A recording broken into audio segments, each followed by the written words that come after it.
All right, what is up, everybody? We are live back for the Friday night live stream. Of course, we're in between NBA games right now. The Knicks are in the finals. Hey, yo, I guess we do have some basketball maybe related to that we will get to in a second. Hey, yo, little teaser there. But we do also, I guess, have some hockey on as well in the background. I honestly don't even know why. We're not even hockey fans, and this game's not even close. It is what it is. It's 4-0. At this point, Hurricanes, are we just calling it now, chat? I mean, at our hockey analysis, it looks like the Hurricanes are going to the Stanley Cup. Shout out to the Hurricanes. Hey, yo, 4-0 midway through the second quarter? No, second period, right? Hey, yo, the second period. The second third? They don't call them the thirds? Hey, yo. I don't know if that's, do we have to tread lightly there? I'm not sure. But I guess it seems like it's total domination tonight in the Eastern Conference. I don't know. Is this kind of like the same situation? Is this like the New York Knicks of the East right here, just sweeping through their conference? And we'll see. I don't know. Finals competition is going to be later. I don't know. But maybe we do have to throw the W on. Is Angel Reese playing right now? We might have to check that out. Whoa, what's the W slate? Who's on at the moment, Chad? Hey yo, are we gonna make the switch and see what's happening? I assume they're taking it. Do we say taking advantage? But you gotta schedule some games, right? No NBA tonight. What do we got? Oh, Angel Reese is playing next, Chad. Hey yo, the Fire. Are we gonna get the game? I would imagine probably the Sparks Mystic. What do we have going right now? Oh, Link Sky is over. Oh, that might be the local game here. Okay, shout out to the Stanley Cup. Shout out to the hockey. But we're making the switch, chat. It is what it is. We're basketball journalists. We do have to follow. I say have to's not the right word. It's just it's a weapon situation. If basketball's on, it's like we're just wandering over. We're just wandering over. It is what it is. I forget. I was talking to somebody the other day, and they were saying weapons was right up there with and not. I don't know if it's a hot take. Obviously weapons has definitely gotten the praise, but they were saying like, yeah, it is definitely one of the best made horror movies of all time. And I was like, oh, okay, I didn't expect that this early on. But I think we've had our hot takes about Sinners as well too. So about it being up there in the all-time list, and those have dropped similarly for timeline wise. So I guess if we're given timeline wise the early respect, I guess we got to respect a friend, given the other one the early respect as well too. But still, for them, they were such a horror fan that I didn't expect it to just be again that elevated that quickly. But maybe they lean toward the modern vibe of some of the movies as well too. Hey yo, I don't know. Do they appreciate old cinema, chat? Just a good boring old movie from the 70s or 80s? No, we love the 80s. 80s are great. 70s are pretty good for movies as well too. Is this where we ended the last live stream saying that the 70s were the hot take, not the worst of the movie decades? I guess it's not. I guess our hot take would be movies got better every decade until the 90s, maybe. I don't know, because you would have your cinema guys that are like, I feel like the 70s and the 30s are really great. And I mean, they are great as well too. Like, you throw on, is The Wizard of Oz from the 30s? Like, The Wizard of Oz is timeless. It holds up, I would assume. So maybe we gotta throw The Wizard of Oz back on and see what's going on there. But, again, it's sort of classic, I feel like. And I feel like there's other, Casablanca. Maybe Casablanca was in the 40s. I don't know. I'm not going to act like we're always throwing these on. But, your film buffs are going to say some of those early decades are maybe better. I don't know. There is a 60s movie, The Apartment, that is pretty good. I have run that one a couple times. Jack Lemmon, Billy Wilder. I feel like there's some that the pacing of some of the stuff there ages pretty well. That does set that even for a shorter movie, so that you go, hey, this movie's 90 minutes, it's gonna be great. And then it's like, 60s. It's like, okay, we're really moving along here at a slow pace for a 90-minute movie. But again, hot take. I feel like we were making better movies all the way up until the. I think you could maybe argue the 2000s over the 90s. I don't know. That's close though. That's close. We'd have to really do the research and think off the just the vibe of it. Saying 90s over 2000s. It seems like you would take the 90s over the 2000s at that point. I don't know does the 2000s have like Goodfellas, basically is the equivalent that we're trying to think of. Does it have that type of an all-time movie? I'm trying to think. I don't know. Because, I mean, AO, obviously we love Training Day. But, I don't know, is Training Day as... I mean, we would say so. But I don't know if we would quite put it on the same... if we were going like a total sort of bring it in the public perception of it all. Like, I think, we would have to slot Goodfellas like a slot or two above Training Day. If we were bringing in the cultural, the total impact the movie has had, it is what it is. But again, the 2000s. I guess you have the Dark Knight in the 2000s. I was trying to think there. Hey yo, like that is pretty close. The Dark Knight. I just looked over at the DVD pile and saw Iron Man, and I was like, oh yeah, the Dark Knight and Iron Man in the same year. Iron Man versus Goodfellas. Chet. Hey yo, Favreau versus Scorsese. Iconic director battle. I think Favreau's like, yes, I've been waiting.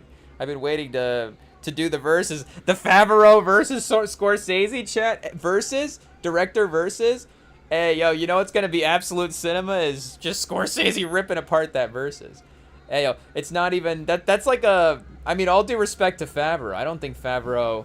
I mean, obviously, I hate to say obviously. I say obviously because Scorsese is one of those, arguably Mount Rushmore directors. But... And Favreau is obviously a great filmmaker. Shout out. I don't know. Did he direct the Mandalorian movie? Are we putting the Mandalorian up there with Goodfellas, Chad Ayo, with Casino? I don't know. But he did have directed features. Elf? He didn't direct... I guess he didn't direct Swingers, did he? He wrote Swingers. But who directed that? Was that the Edge of Tomorrow guy, now that I'm thinking about it? I forget. It was one of those action movie guys. Ended up directing that. Let's see what we got here. Was it... Lyman. So did he do Edge of Tomorrow as well? Mr. and Mrs. Smith and Edge of Tomorrow. And The Bourne Identity. So kind of, obviously an action-focused guy. Jumper as well, too. American Made. And then the 2024 Roadhouse. He got his big IP movie. Hey, yo. Doug Liman did the Roadhouse remake? He's to blame, chat? We have to blame Doug Liman for this? Hey, yo. Obviously, the best thing about the Roadhouse movie is it is on Prime. So there's like a cable situation. I feel like I have seen it there, and there was a month or two back where they randomly dropped a bunch of Prime movies on Tubi. They had Without Remorse and the new Roadhouse on there, and I was like, what's happening? Prime's just like pause, like unloading their what are we saying, their filmography on Tubi. Hey yo. And if they're gonna make us run Without Remorse a couple times, shout out to Michael B. Jordan. Like, I guess we'll just have to do that. It is what it is. But the new Roadhouse, like, put the old Roadhouse on Tubi. Hey yo, that should be one of the ones that just is locked on there.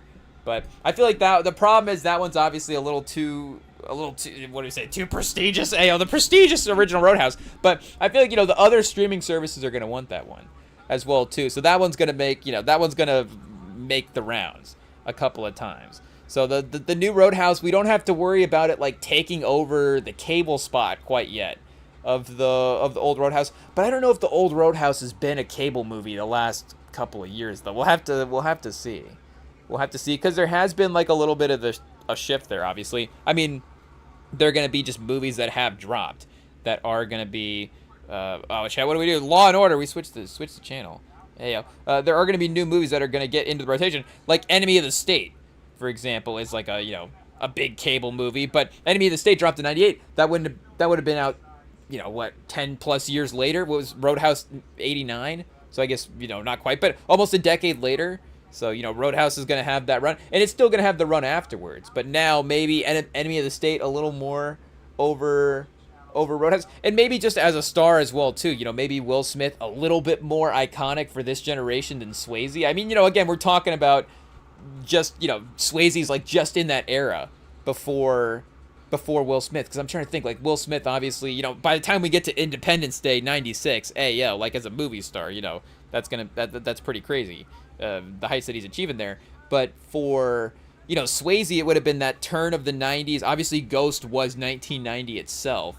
I'm trying to think, Dirty Dancing at the end of the end of the '80s there. So in terms of, again, like biggest movie star, or like biggest maybe like Crush movie star as well too. I don't know, but Will Smith was also a good actor. Hey, like Will Smith, you know, rest in peace to Patrick Swayze. We love to give, you know, obviously a great actor in what he did, but not as good. You know, Will Smith is actually like a great actor.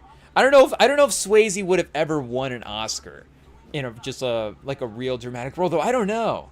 I'm trying to think. Could Swayze have been like Val Kilmer? I guess Val Kilmer and he didn't win an Oscar, did he? I don't even know if he got nominated for that role. But like, if Swayze have done that type of role, basically, where, and I guess he did some version of, you know, he did the heist movie obviously in Point Break, but it's still, you know, Keanu versus Swayze, a little different than Pacino versus De Niro. It is kind of the Pacino versus De Niro for that lane though, of guys. Like, who are the best / worst actors that we can put in that chat, and then, you know, have them do they I guess we're gonna have to throw Point Break it back on, and they did remake that as well too. I was gonna say, do we need to remake that but just have a diner scene in there? They have to have it. There has to be the version of that, right? Because that was also, Point Break was also after Heat, was it not? So I know Point Break in some type of, oh no, it was before Heat, 91. Hey yo, Point Break looks good. I remember last time we threw that out, it doesn't look like 91.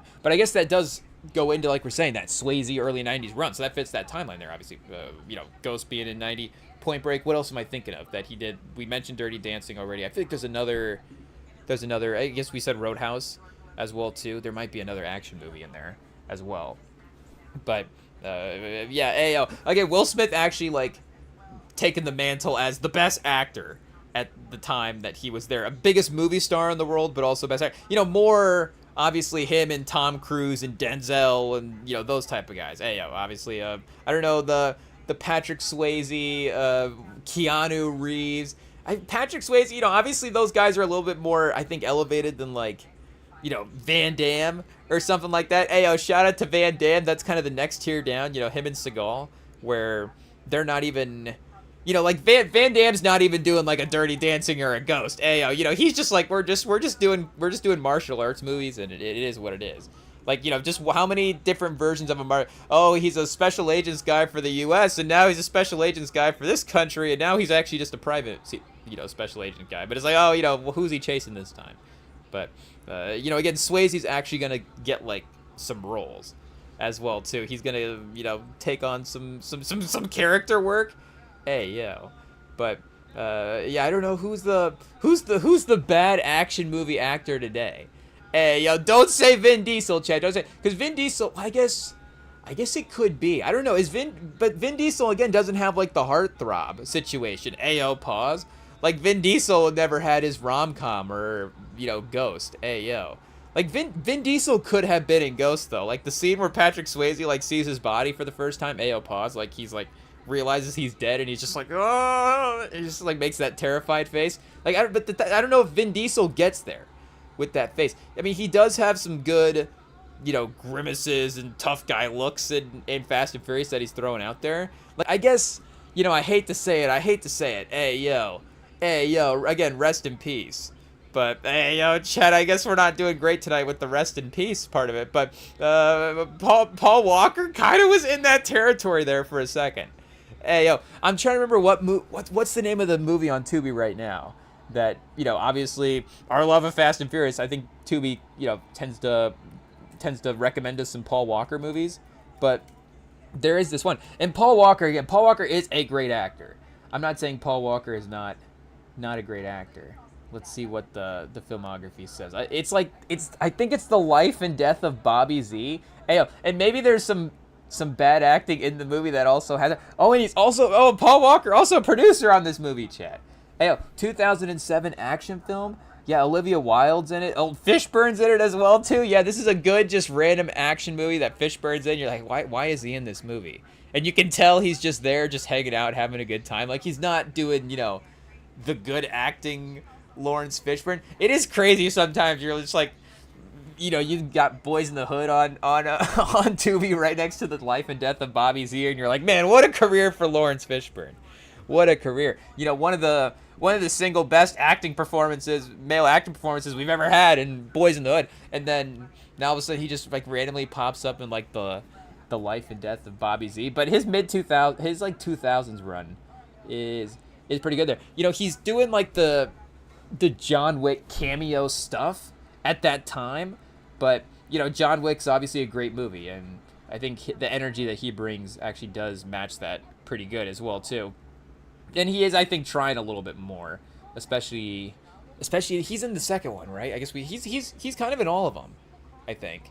But he really goes to does he really go to the rooftop on the second one there? I don't remember exactly. I guess another, you know, excuse to throw on John Wick as well too.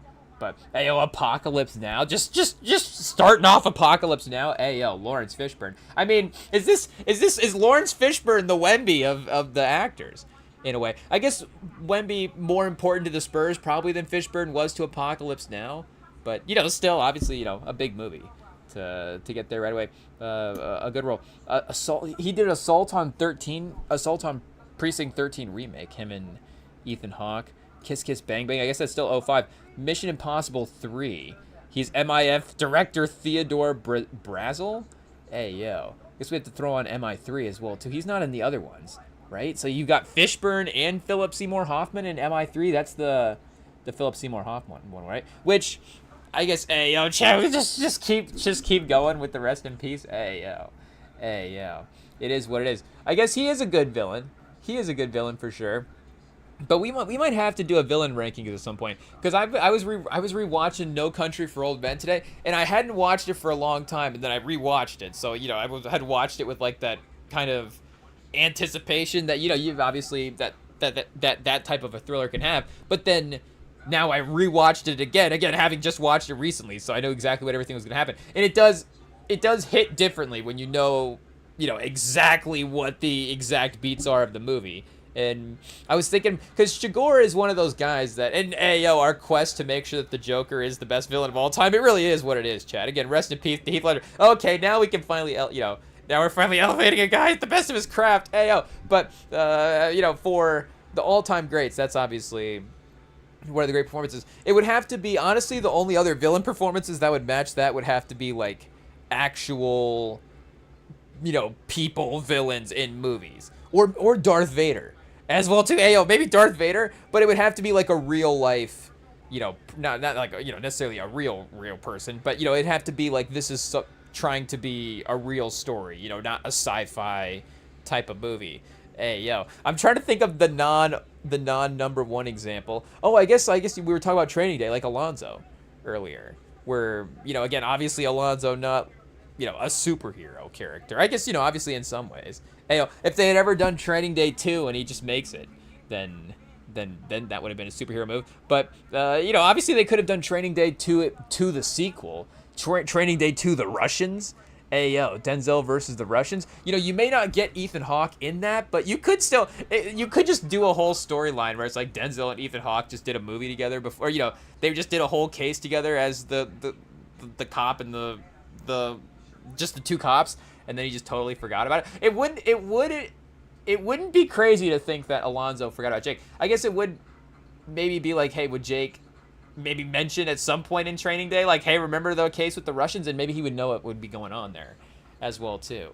But I guess you could have a different sidekick character. I did see this though earlier on the Roku, where sometimes they'll recommend a movie, just the Roku homepage itself, and they were recommending The Equalizer, but for some reason the thumbnail picture that they had on The Equalizer was like the Spanish title, and the Spanish title for The Equalizer, let's see if we can look this up here real quick. Spanish Equalizer, it was pretty cool. I almost think it could be a series itself as well too. Equalizer, I think we got it. Spanish Equalizer, let's see what we got here real quick. Oh, Iguodala. Hey yo. I don't think that's what it was. It was like El Justiciero or something like that. Spanish Equalizer movie. Let's see what we got here. We get a poster for it. El Protector. I guess maybe is that a different one? Or is that okay, so yeah, El Justicero. Here we go. El Justicero 1 and El Justicero 2. So I don't know, Spanish Equalizer could be pretty fun as well too. Is it Denzel in Spanish Equalizer? It's probably Pacino, right? Hey yo, Pacino's got to always play Puerto Rican equalizer. Hey, yo, El Justiciero, but maybe that's a little bit different. I'm not sure. I guess I'm assuming it's a Spanish as well too, but it's still obviously said Roberto McCall. Chat. Hey yo. I don't know if we had to go there with it.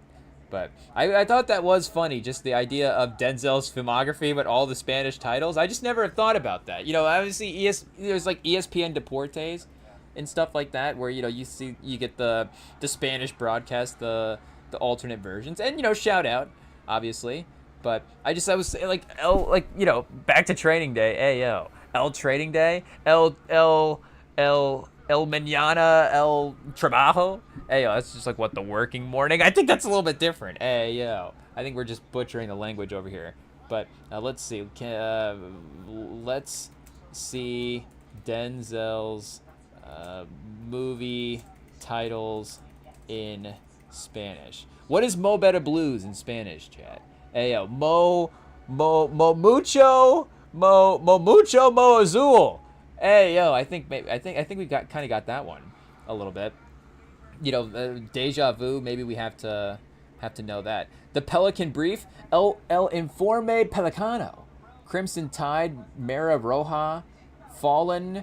Possestidos. Is that like a possession situation? That might be a little bit different, honestly. Oh, the Bone Collector, chat. Ayo, pause. I forgot about the Bone Collector. El Coleccionista de Huesos. Inside Man, the perfect. They just renamed it to the Perfect Plan. Whoa, El Plan Perfecto.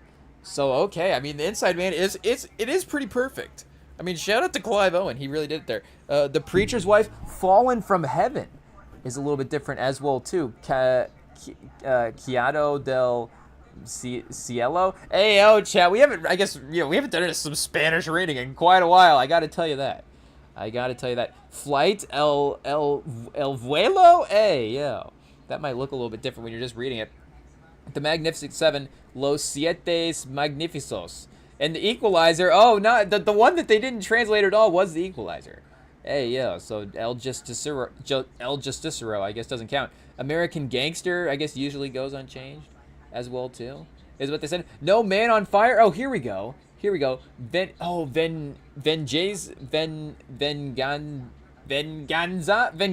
El Llamas. Hey yo, Vengeance on Fire. Training Day. 24 Horas con el Diablo. Whoa, there we go, chat. Oh, Training Day. 24 hours with the devil. Hey yo, that is I mean, obviously Alonso is definitely pushing some territory there, definitely crossing some lines. But hey, yo, 24 Hours with the Devil is a crazy movie. I don't know if Jake spent the 24 hours with Alonso. Pause, but that could be a version of it as well too. It's like 24 crossed. Oh, chat, we gotta stop. My team, I have to cut that out. But we got Training Day here. Adjustor, the adjuster, chat. Hey yo, Equalizer. Let me just adjust this real quick. I mean, maybe a pause, but just make a few adjustments to the Russian mob. Is it always the Russian mob in those movies? Hey yo, I guess Denzel's just like, if it's a movie and it's the Russian mob, sign me up. I mean, how many times does Denzel fight the Russian mob in his career? He's really done quite the work, chat. What a great American. Hey, yo, Denzel's gonna get like a medal. It's gonna get like a medal of honor. I mean, he should, obviously, for his acting career, but he's gonna get one for his work against the Russians. Hey, yo, I mean, he's fighting in Crimson Tide as well too. Is that the Germans or the Russians in Crimson Tide? That might be the Germans. Is Sean Connery? What's that one? Hunt for Red October. That might be the Russians. I'm not sure. We're getting our submarine movies mixed up. The mid-90s, they did love their submarine movies. Crimson Tide takes place during a fictional period of political turmoil in Russia. Hey, yo, in which ultra-nationalists threatened to launch nuclear missiles at United States and Japan. Hey, yo, chat, Crimson Tide 2? Run it back? Who are we making Crimson Tide 2 at this point? I guess, hey, yo, obviously is the go-to now at this point. Just Michael B. Jordan's getting every role. Shout out, though. Obviously, we love Michael B. Jordan, so we're not against that. We're not against that. We might have to do a little better job at, getting some casting out there as well too. But I don't know if we have do we have a Gene Hackman right now? Who's our best old guy old guy actor. We might not necessarily know. Is Ralph Fiennes? It's gonna be Ralph Fiennes versus Michael B. Jordan. Chat. Hey, yo, I don't know if this is the Ralph Fiennes guys. We might have to do. Shout out to Ralph Fiennes though. He's obviously great. Ralph Fiennes can carry a movie. I'm trying to think though. Can he do the scene where it's obviously I guess what's the iconic quote where he like locks him up? I guess. Hey, yo, we have to look up the scene. Chat. Can we look up the screenplay real quick for Crimson Tide? Because that is a great... Speaking of the diner scene from Heat, hey, yo, the arrest scene from Crimson Tide, I'm not even joking. I'm not even joking. That might be almost as good of a two actors going back and forth scene. Pause. Hey, yo, I guess that might be... Honestly, that scene might be Michael Douglas and Sharon Stone. I'm not sure. But if we're just talking about dialogue, hey, yo... If we're just talking about actors that are just talking to each other, that might be it. And it's the different side of it as well, too, because it is obviously... more high energy, obviously the tension, the pressure in the moment. Maybe it's a little more instantaneous where, Neil and the guys are kind of planning out their heist a little bit at that point. But I guess they kind of go right into heist mode after that in some ways as well, too. They dump all the surveillance. Hey, yo, I just had coffee with Macaulay a half an hour ago. I guess they don't, the sub, well, they do kind of lose him on the sub a little bit because the mutiny situation, they start going to the different levels. But I guess that never happens. Denzel's like, hey, but Hackman wasn't in it. I just put Hackman in his quarters a half an hour ago. And now he's locked up. But I can't remember what he says when he locks him up though. Hey, yo. Obviously he's like goes like the whole speech where he's like, he's like the authority, you can't override it. And they're just like yelling at each other back and forth. The overlapping dialogue does make it a little bit, different to memorize than just, Pacino and De Niro, like long drawn out pauses and, really letting the line sit in the scene as well too. You really get a chance to write everything down, say it a couple times, you can memorize it because a lot of De Niro's acting as well too, just he does the De Niro look that everybody does. Obviously, like older De Niro now has like kind of even stereotyped the look himself, but he like does the squinty eyes. I guess, hey, yo, but he does like the just the whole De Niro face that he does. Hey, I guess we can't even really do De Niro face. Hey, yo, but I mean, I think you guys understand. Can we just look this up real quick? Ed Niro. Hey, yo, De Niro face. Let's see what we get here real quick. Oh yeah, there we go, Chad. There we go. That's perfect De Niro face. Oh yeah, here he is right here. Is this the Irishman? Not Goodfellas. Hey, yo, the Irishman, not Goodfellas in a lot of ways. I think this is Goodfellas here. I don't think this is De Niro, but this kind of looks like him. This guy on Reddit, hey, yo, shout out. I mean, that's kind of fun. You get to walk around looking like Robert De Niro. You're like, oh, everybody do the De Niro face, and he doesn't. I don't know who Justin Bartha is, but it looks like he's trying to do. I don't think that's De Niro face. I don't know if Justin Bartha's allowed to. Hey, yo, I don't know if he's allowed to do that face on Conan. He definitely is not allowed to do that face on NBC. But maybe TBS back in the day, I guess maybe TBS he is able to get away with it. They do have some, every now and then, you get some raunchy stuff in the shows there. But I guess, this is not so much De Niro face. But yeah, what are we saying? Denzel's love for fighting the Russian mob, chat. So at least in a couple different movies, he was there. Oh, we're back on Fishburne's filmography. Fishburne did not take on the Russian mob quite as much as Denzel did. I guess, Man on Fire, he's in Mexico, is he not? Dave, I feel like we're saying Inside Man, American Gangster. I guess, no, American Gangster, he goes, where do they go? To some Pacific country, I guess, to go get their, where do they go to get their supply, Chad? Hey, yo, because I guess, maybe they go to South America as well, too. I'm not sure. Let's see. Oh, no, it is, wait a second.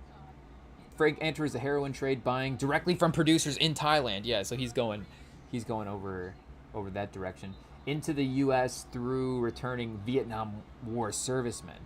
Frank sells his heroin under the brand Blue Magic, whose affordability and purity makes it incredibly popular. So yeah, I don't think there's any Russians in that one. Hey, yo, but again, shout out to the Russians. As well, shout out to all our Russian gangsters in the chat. If there's any Russian gangsters in the chat, slide it in the DMs. Let us know. Hey, yo, we'll get a couple of Russian gangsters to call in. They'll let us know who's the most terrifying movie person in movie history to the Russian gangsters. Because I guess Keanu is up there with maybe John Wick as well too. I feel like they're Russian. Hey, yo, Hey, yo, I guess we don't want to just assume. It is what it is. But yeah, definitely. Are the Gladiator? Are the Russians the bad guys in the Gladiator too?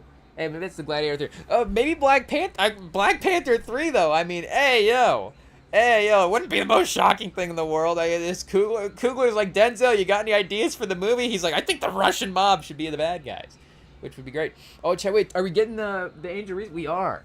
Hey yo, wait, just for the the basketball journalism of it all. We got the Atlanta Dream playing. I mean, they got to be a national team now, as well too. You got to have them up there. But was this Portland, the new expansion team, so playing in Portland as well? Shout out. Looks like a good crowd as well. So the Portland basketball fans, immediately supporting. You love to see it. Oh, a turnover, chat. Hey yo, hopefully they have some stuff to cheer about here early on.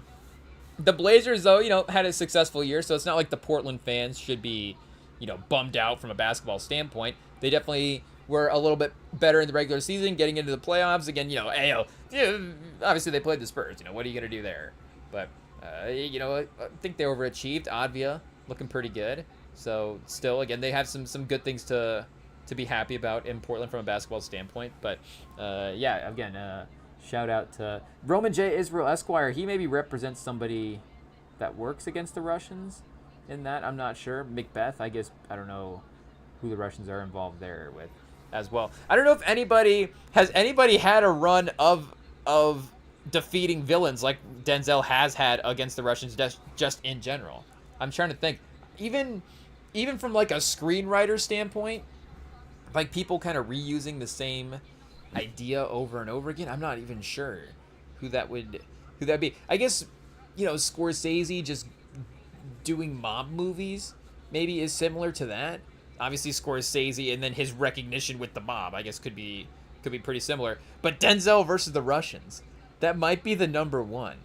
I guess Iron Man versus, Downey versus the aliens. Hey, yo, I don't know. But I guess Amy Adams did face the aliens in Arrival, and she did face the aliens in Superman. So Batman versus Superman. So maybe, I guess she has to be in Man of Steel too, right? Hey, yo, we have not run Man of Steel back in a while. Maybe, I guess, probably not. I don't know if I've ever rewatched it, to be honest. Kevin Costner, we watched it for Kevin Costner, I'm not sure, but obviously Batman vs Superman, a beloved movie here in the Rem and Sam. Hey, yo, IT, we make IT watch it once a month. It is what it is. Somebody has to watch that, so yeah, we can keep the runtime going. But yeah, what are we saying for Amy Adams, her versus the aliens? That's definitely up there as well too, but it's only 2. Again, Denzel's like taking down the Russian mob in multiple El Justiro movies. So, obviously that's some work there to do for Amy Adams to catch up a little bit. But, yeah, we do also have a movie that we should have been playing in the background for a while. But we'll get it up and going here. We do have 1996. Hey, yo, we were able to find Eddie, chat. So, the Knicks making the finals. I think it's time the anniversary of the movie. I don't know if they're making the finals to celebrate the movie. Hey, yo. Or maybe the Knicks are just good now as well, too. But we do have 1996 Eddie up in the background. It is on, I guess, it's out there. So you can find it. I don't know if we want to, start but I feel like it's one of those things that, like, hey, yo, what are you going to do? Take down Eddie off of the, what studio is, like, combing through the sites, going, make sure that Eddie is not posted illegally anywhere. Do we have it? And maybe they just are like, the rights. Maybe it's like free to post. I don't know. Are some movies just free to post? Like, we don't care if you have the DVD, just rip it and throw it up there. It is what it is. But yeah, we'll get Eddie turned on in the background. You guys can follow along. 1996, Whoopi Goldberg coaching the Knicks. The anniversary, chat. It's time. The Knicks are in the finals. The movie's up for anniversary. It's perfect. We'll be right back.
Okay, Chad, here we go. 1996. Eddie is going. I gotta say, it's not a movie that is just always in rotation, but maybe after this it will be.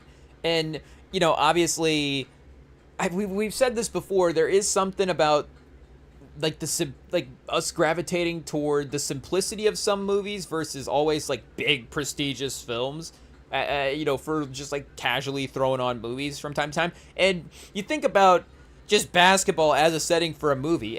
Like we just used to make basketball movies back in the day. Like this movie as just an idea. Obviously, it's crazy. A fan's gonna go coach the team. Oh, the turnaround. Like you know how it's gonna go. It's gonna be silly. It's gonna be goofy. It's gonna be one of those everything kind of works out. It's not a realistic sports scenario.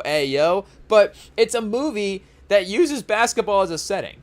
And that's just, again, we were just making movies. We were having a good time. We were throwing out premises. And, obviously, we would get people and just have random people in movies as well, too. I mean, obviously, we've referenced Hustle a couple times with Sandler. But even that is still, like, a little more serious. As well, not, like, serious.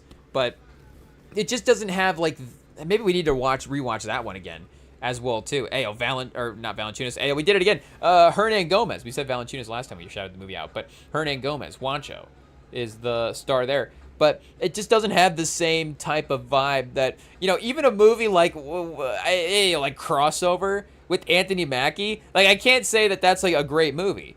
But it's just like, basketball is on. There's going to be, every now and then a bunch of competitive scenes. Obviously, I guess the number one example would be, a movie like He Got Game, or what am I thinking of? Above the Rim is the movie I meant to say first. He Got Game is a little bit different because it is, and I guess, Above the Rim, is it trying to tackle some mysterious storylines? I don't know there. But, Above the Rim is a little bit, or He Got Game is a little bit more of a serious movie. I don't know, Blue Chips is also kind of on the borderline as well too. It does have the feel good basket. Obviously it doesn't have necessarily like the ultimate basketball championship type of ending, but it does have the pacing of the movie, the basketball scenes. It does feel like just kind of a an easy watch basketball movie, and there is a little bit more going on, which why I think it is up there. White Men Can't Jump as well too. The Sixth Man, Rebound with Martin Lawrence. I mean, again, we were just making basketball movies from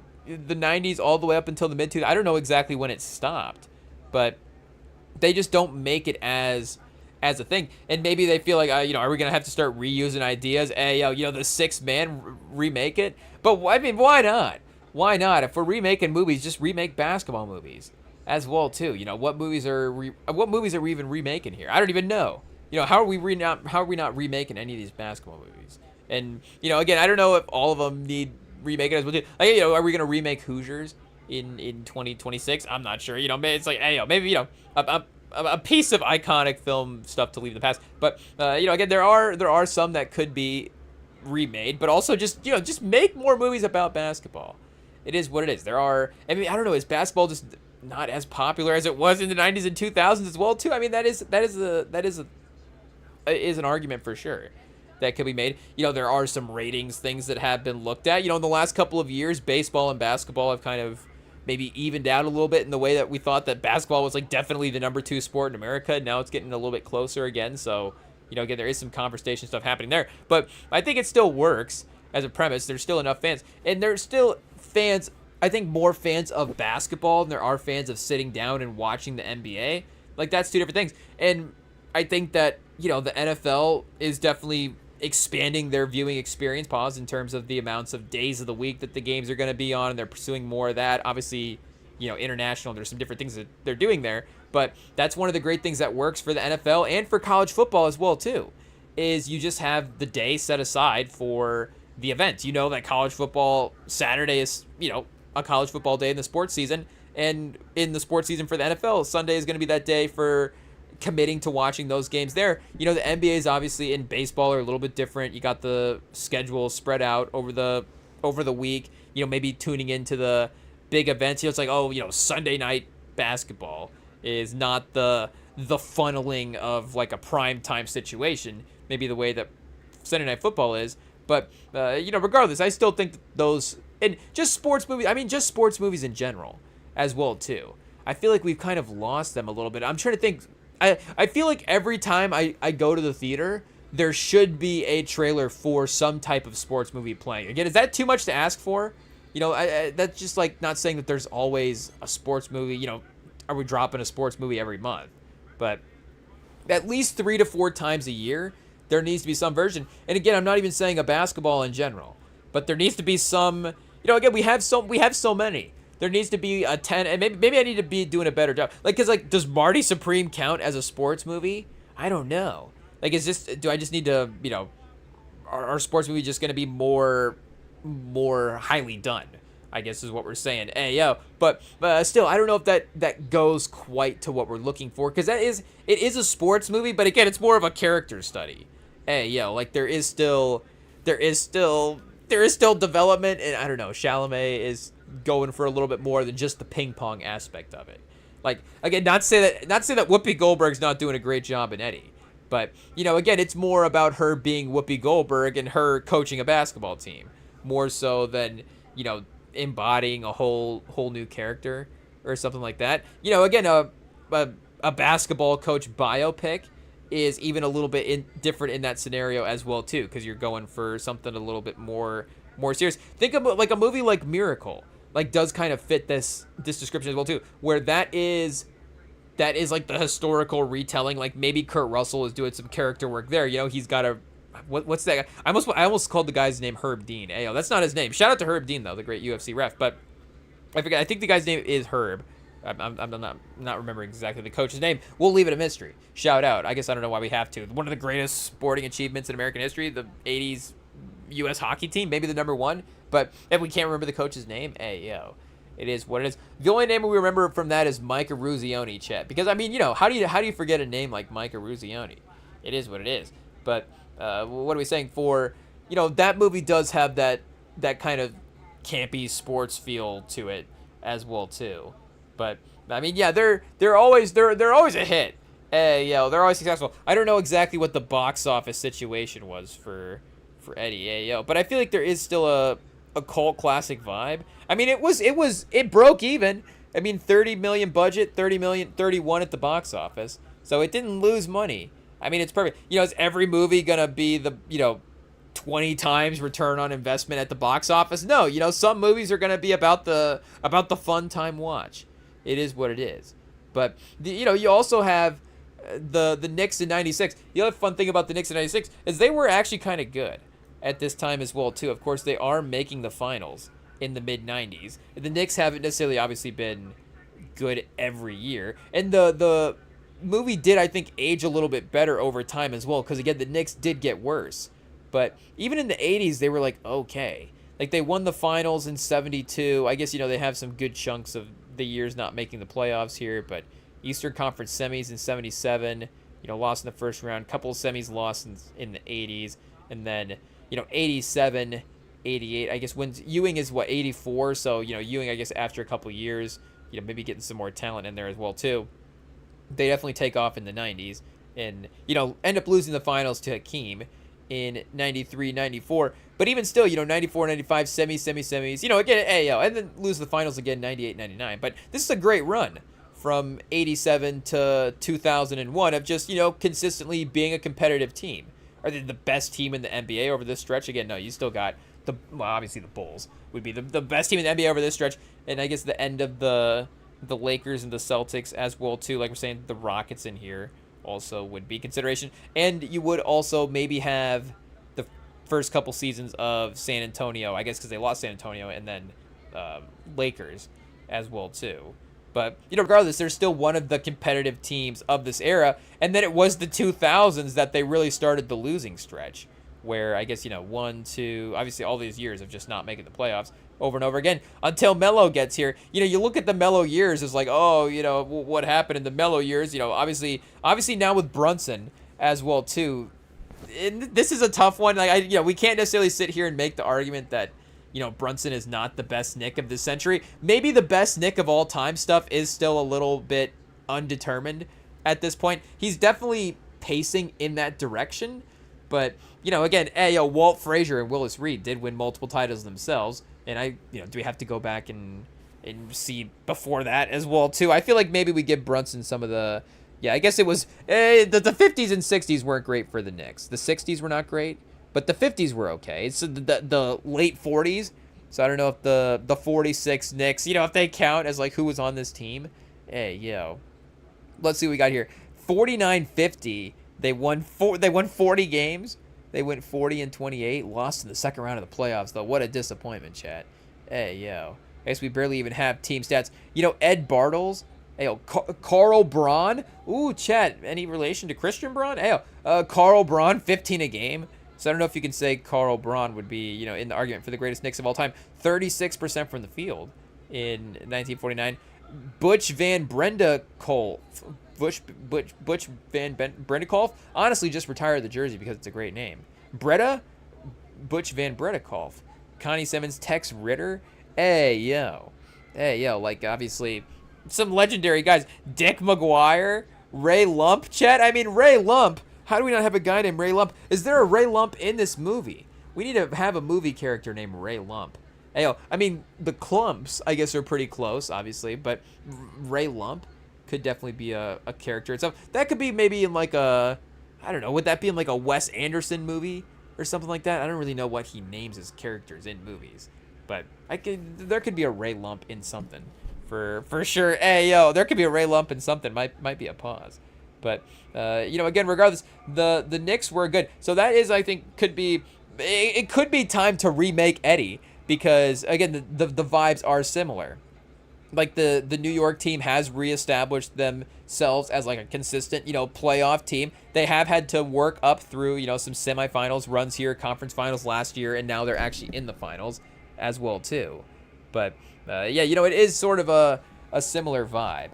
And I feel like maybe this Knicks team is a little bit better. I don't know. Maybe the vibes are better around this Knicks team just in terms of them thinking they can win as well too. They're obviously pretty confident right now with the way they're talking. Again, like we said before, we want to get through this OKC series now just to get to the Knicks.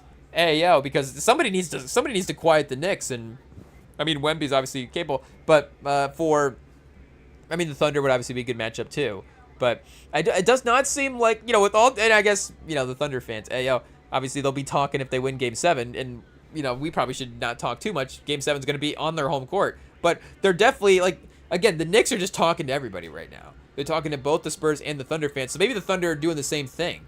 Like, they're just looking past the Spurs, being like, can we just silence this Knicks team? Like, this is crazy. How are they saying that no one's a matchup? And I guess that, again, they do have a little bit of it. They did have some matchup stuff against the Spurs in the regular season. But even this version of Wemby as well too, motivated. I don't know. It is a scary team though to play against as well. They are.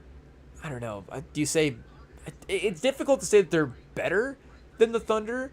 They are slightly more veteran, even though the Thunder are a title team themselves. The Knicks, I think, cumulative experience, just years played in the league, might be slightly higher. And it's not like Brunson's not a champion. In a sense, like the man's literally been a winner at every level he's ever been at. So he is one of those guys that mindset wise, we trust him in those moments as well too. It's not, he's definitely, gotten to the point where his ability is as good as any player in the league as well too. So, it's right there. But, again, I would say that, growing up thinking about this movie, because this is what I don't even remember like when we first heard about this movie, but this is one of those movies as like basketball fans that there's just like a legend. You just know about the movie where it's like, oh yeah, I know Whoopi Goldberg coached the Knicks in the 90s in that one movie. I'm trying to like obviously Space Jam, about with Michael Jordan, and Michael Jordan versus the aliens. I guess that could be like Michael Jordan and Amy Adams. It was Amy Adams in Space Jam, Amy Adams versus the aliens. But what are we saying for? You know about that one as well. I feel like Eddie is Eddie the number 2 though? Do you know about Eddie next? Whoopi Goldberg coaching the Knicks? It might honestly be. I'm trying to think. Maybe, like we're saying, White Man Can't Jump up there as well too. Or I'm trying to think of some other, maybe some younger movies that we might have watched. I guess I'm not necessarily remember what those would be. But it definitely is one of those early urban legend type of basketball movies that you hear about the plot And again, I don't know what the accessibility. It's not always out there, I guess, unless you had the DVD for it. So you might have to have it just because it is like this is actually an example of why you do have to have the DVDs, because most of the movies that we have on DVD are going to be in the streaming rotation at some point. Like, I don't know, there might be a month or two where, again, like, I don't know, Cradle to the Grave is not playing somewhere. Or, again, White Man Can't Jump, like we're saying. Maybe every now and then it misses a streaming service. But for the most part, it's going to be available somewhere to find to watch. Like, Eddie is an example of one where it's like, yeah, you gotta get the physical media to make sure this movie is still around in a couple of years. Because who knows, obviously, again, it just never plays. And I don't know, like, what rights issues maybe it would have to get. I don't know, because they do use a lot of NBA stuff. I don't know if that would matter for getting it into the streaming service as well. But again, I feel like with New York being good now, that would be another reason to run it back. Would be the New York fans would not have to feel bad about seeing their team get successful in a movie. Where, like we're saying, in the 2000s, it feels like, oh, let's make the movie about the New York team all of a sudden. Oh, Chad, I forgot. Oh, was it Earl Monroe? Whose jersey just burnt down from the rafters? That's tough, Chad. Hey, you'd hate to be that player. But wait a second, what happened to our jersey? Hey, it is what it is. I don't know. They just did the cutaway to the arena as well, and the jerseys hanging in the rafters look a little disproportionate to maybe they would be. They got some supersized jerseys up there. Marv Albert. I mean, they got Marv Albert. They got another ESPN guy. I forget who it was, but I remember seeing another ESPN guy early on as well too. They've got a lineup of real NBA players in the game. So, and obviously, a star like Whoopi Goldberg, I guess that would be the most difficult question is who is going to be able to carry a movie like this as well. Tiffany Haddish, chat? Hey, we get Tiffany Haddish as coaching the Knicks. Is she a Knicks fan, though? That could be interesting. Let's see here real quick. Who is her favorite NBA team? Let's see what we've got. I'm sure she's probably... reps some different jerseys and stuff. She's pretty fashionable, but does she have a team? Wait a second, what did it say here? Is she associated? Is she in a team relationship? It says does not play or own. Hey, she doesn't own. The Lakers. Oh, okay. Wait a second. So, am I getting the coast wrong for Tiffany Haddish? Hey, I guess we'll see what we got going on here. Actor, comedian, blah, blah, blah, blah. From California. Okay, wrong coast, chat. Hey, yo. So I guess, it doesn't mean that she couldn't coach the Knicks in the movie. But, I guess it would mean that she's not necessarily a Knicks fan as well. A Lakers fan? Is she, I guess, probably a LeBron fan, right? But, I mean, who isn't as well? And I guess she is in Uncle Drew. So, some basketball movie experience. And that is, I guess, a newer basketball movie as well. But again, just make a basketball movie. Shout out. Like, it's fun. It's fun. Why is Uncle Drew not playing in streaming services more? We should have that in rotation. But for definitely Tiffany Haddish could be a person to consider. Probably not Robert De Niro for coaching the Knicks. Probably a little bit of a different movie. But, for... Whoopi, obviously there is a whole people carrying comedies in that type of way conversation that we could have. Keke Palmer as well, just to carry, obviously not carry, her and SZA both, but I'm thinking that starred in is the appropriate way to say it. She just starred in that comedy. What's that one called, chat? One of those days. That was a major hit. They were both really, really great in that. So she could definitely be in consideration as well too. Hey, Taylor Rooks, chat. Bring Taylor Rooks' debut acting performance coaching the Knicks. Eddie, the 2020, I guess we wouldn't be. Can we make it now? We probably do have time. We could probably, if we pitch it now, we probably could make this by the end of the year and get this out. But maybe it would be a 2027 or 2028 release, potentially. If it was, going to start production soon. But yeah, we could, maybe bring in somebody from the real sports world and try to see if we can, if we're bringing in athletes to make them actors, we could bring in other people and try to get the acting ability up there as well too. We got Marv Albert on the broadcast, so would we bring Jim Nantz back? Unretired Jim Nantz for Eddie. I guess, no, it'd have to be Mike Breen. What are we doing? It would have to be Mike Breen. But I think we could get him because Mike Breen has been doing some commercials over the last couple of years. I'm not saying he's gone, Mike Breen sold out. But I'm just saying he has definitely, he's not afraid of getting on camera outside of the booth. So, maybe we could get Mike Breen in a movie role, and I'm betting he has cameoed in something. I'm not exactly certain what that would be, but there's no way that we haven't had Mike Breen in a movie yet. Again, speaking of Hustle, it might have been Hustle. But personal life, career, timeline, biography, basketball. There's no filmography references on his IMDb page, chat. Radio, Olympics. Maybe he hasn't yet. Here we go. Career, timeline. No, just TNT, MSG Garden, NFL on Fox. Hey, yo. NFL. I guess, do we need to go back and look up some 90s Mike Breen NFL highlights and hear him calling those games? But, yeah, for his acting career, it looks like we need to debut Mike Breen in a movie as well, too. How has that not happened yet? Hey, yo. There's no way. Maybe I am just thinking of the commercials. But Mike Breen movie? Let's see here. NBA. Neil Francis is an independent filmmaker. Okay, I don't think that's him. Neil Francis Breen. Mike Breen NBA movie? He hasn't been in anything, chat. That's crazy. Mike Breen does not have his own movie. But his iconic Bang play-by-play calls are heavily featured. Oh, and Uncut Gems, starring Adam Sandler. While Breen's specific voiceover is tied to the film's climax, he also frequently appears as himself on television and the NBA Finals. Oh yeah, chat. So Mike Breen not with a body double apparently in the NBA Finals as himself. That's pretty good. But yeah, he could definitely be in it as well to get Walt Frazier on the broadcast team again. I mean, that'd be a nice little homage as well too, because I'm pretty sure he is in this one here as well. Do we double check here and see? Do we have him cameoing? Do we not see him? Who else do we see, chat? Hey, maybe they just don't have him listed. Oh, players from several NBA teams played major roles, including Alex English as the Cavs coach, Dwayne Shintizis.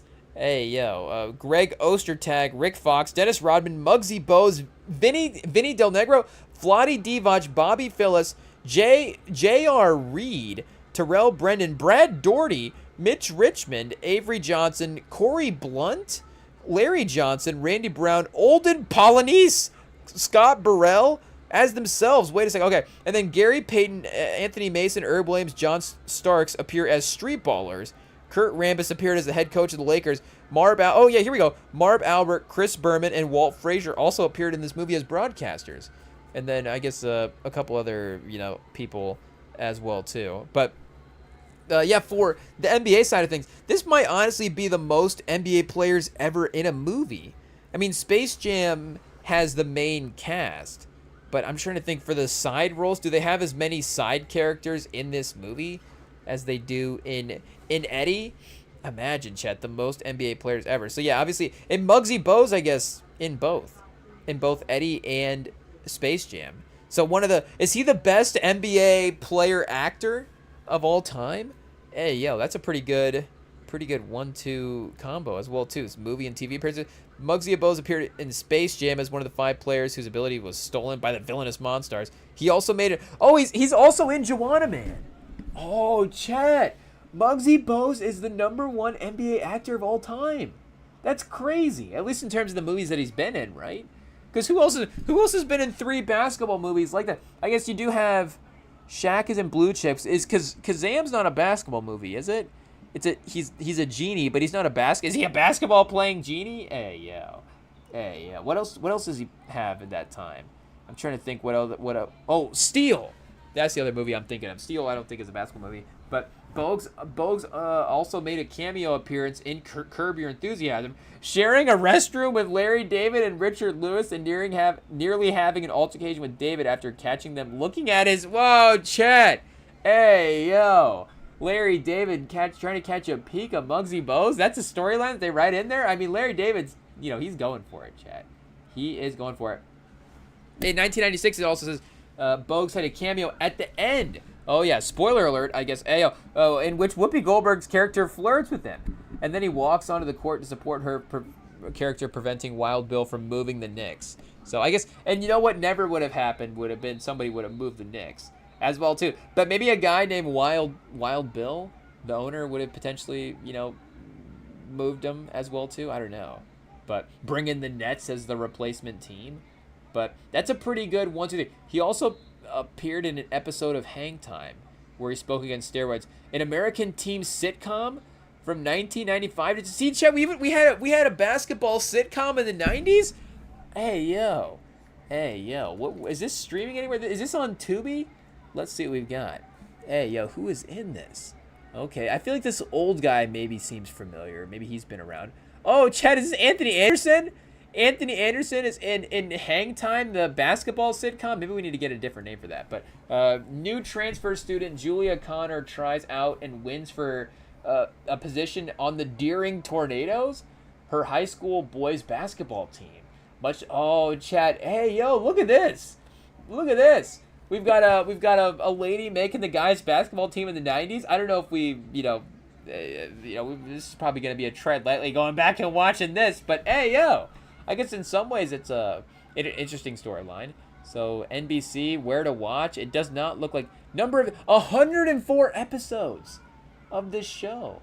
Look at this. This was a real show. I guess 5 years. It was definitely running, but we'll see if it's actually available. Is this going to be like Eddie, Chat? They're just suppressing all the basketball shows? Hey, yo. It won some awards. 1 win off of 3 nominations. Yeah, it does not look like it is available anywhere right now. Not even available to rent or buy? Hey, yo. We might have to see, Chat, if we can find this anywhere. If we can just find it out there. Hey, yo. Danella Ducher is the star. Reggie Theus as Coach Bill Fuller for 52 episodes. Oh, Dick Butkus, Chat. That's Dick Butkus. Ayo, shout out. I knew he looked familiar. As Coach Mike Katawasinski.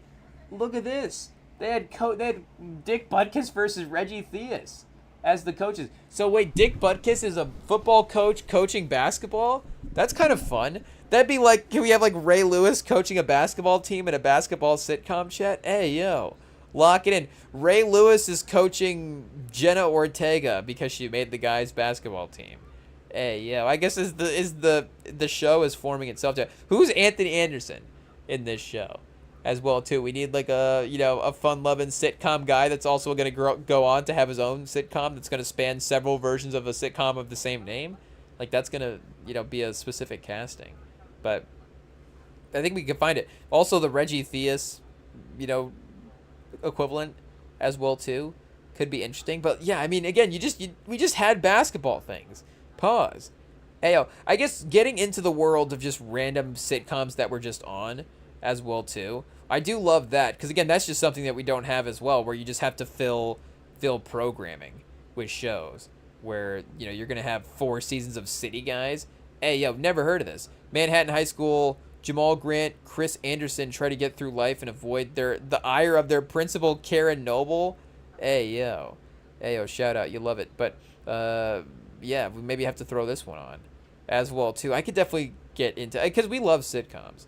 So, but we just don't throw them on as much as we need to. Or we just end up throwing on the same one over and over again. It's just like, where's Fresh Prince at, Chad? Hey, yo, it is what it is. But maybe Hang Time gets in the rotation. One World. What is this? Malibu, California. USA High School. This one's just called USA. City Guys is 7.1. So on the IMDb, this is like, okay. So US High School, 6.5. I guess kind of mid. 6 friends. 4 Americans, a Brit and a German, are enrolled in the American Academy of Paris boarding school in Paris, France, which is run by a stuffy English principal. So I guess these are all kind of the same vibe. So I guess that's Hang Time as well too, as Dick Butkus. Ayo is like maybe kind of a curmudgeon-y coach, and the kids have to like, they're gonna be like the his light, or what we were saying, be the something that kind of softens him a little bit. Hey, yo, what's the way to tread lightly there? Pause.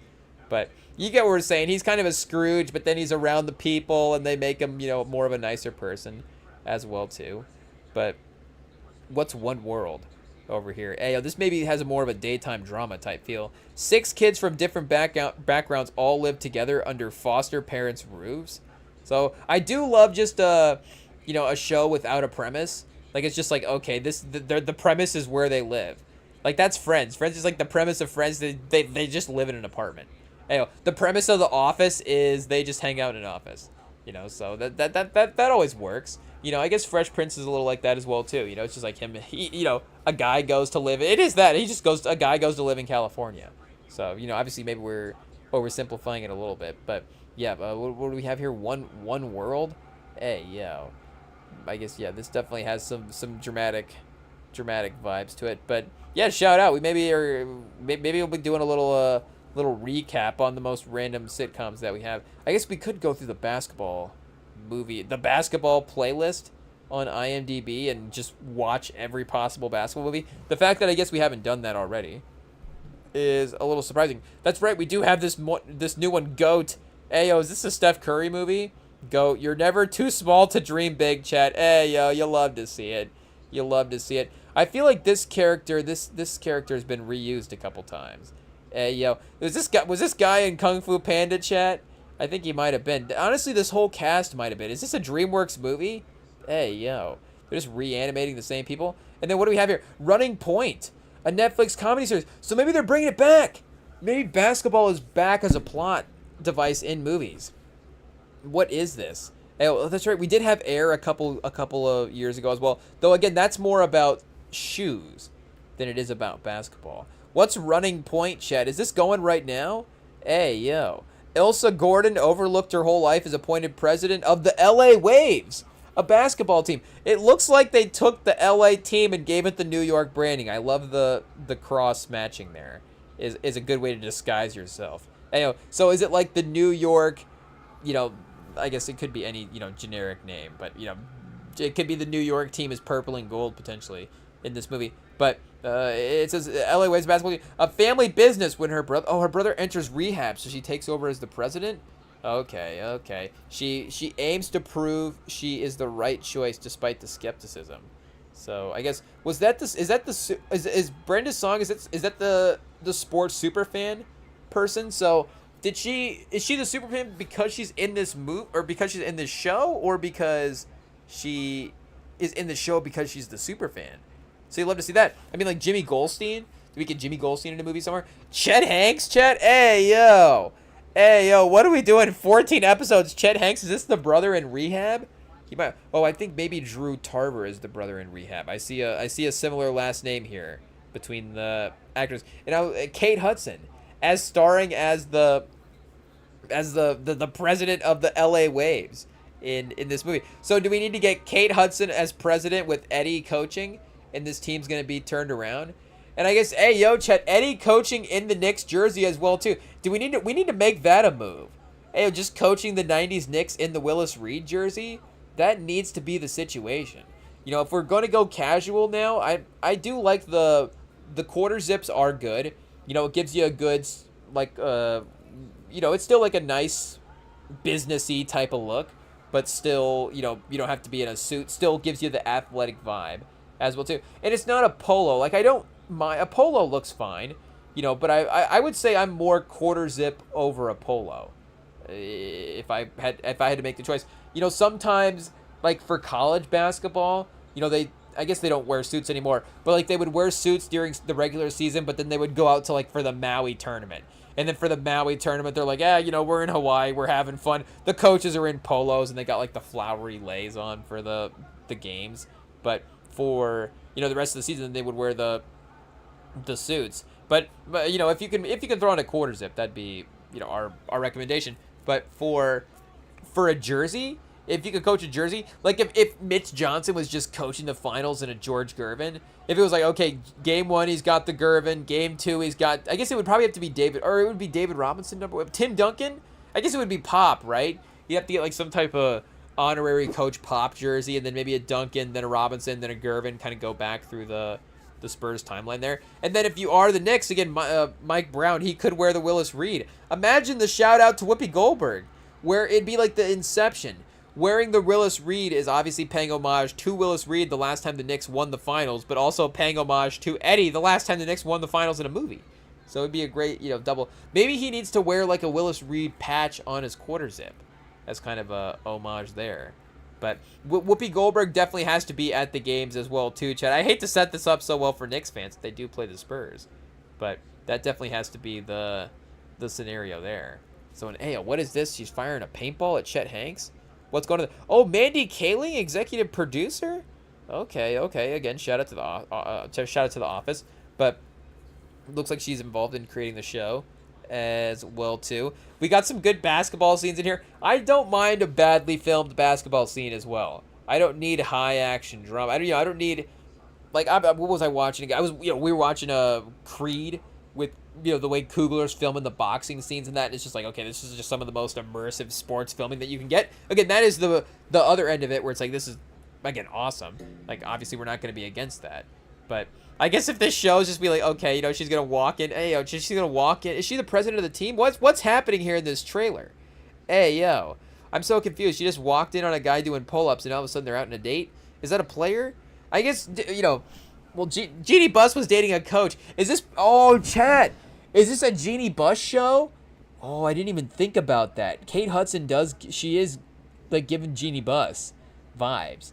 Like I could see her playing Jeannie Buss in Winning Time, the remake. Hey, yo.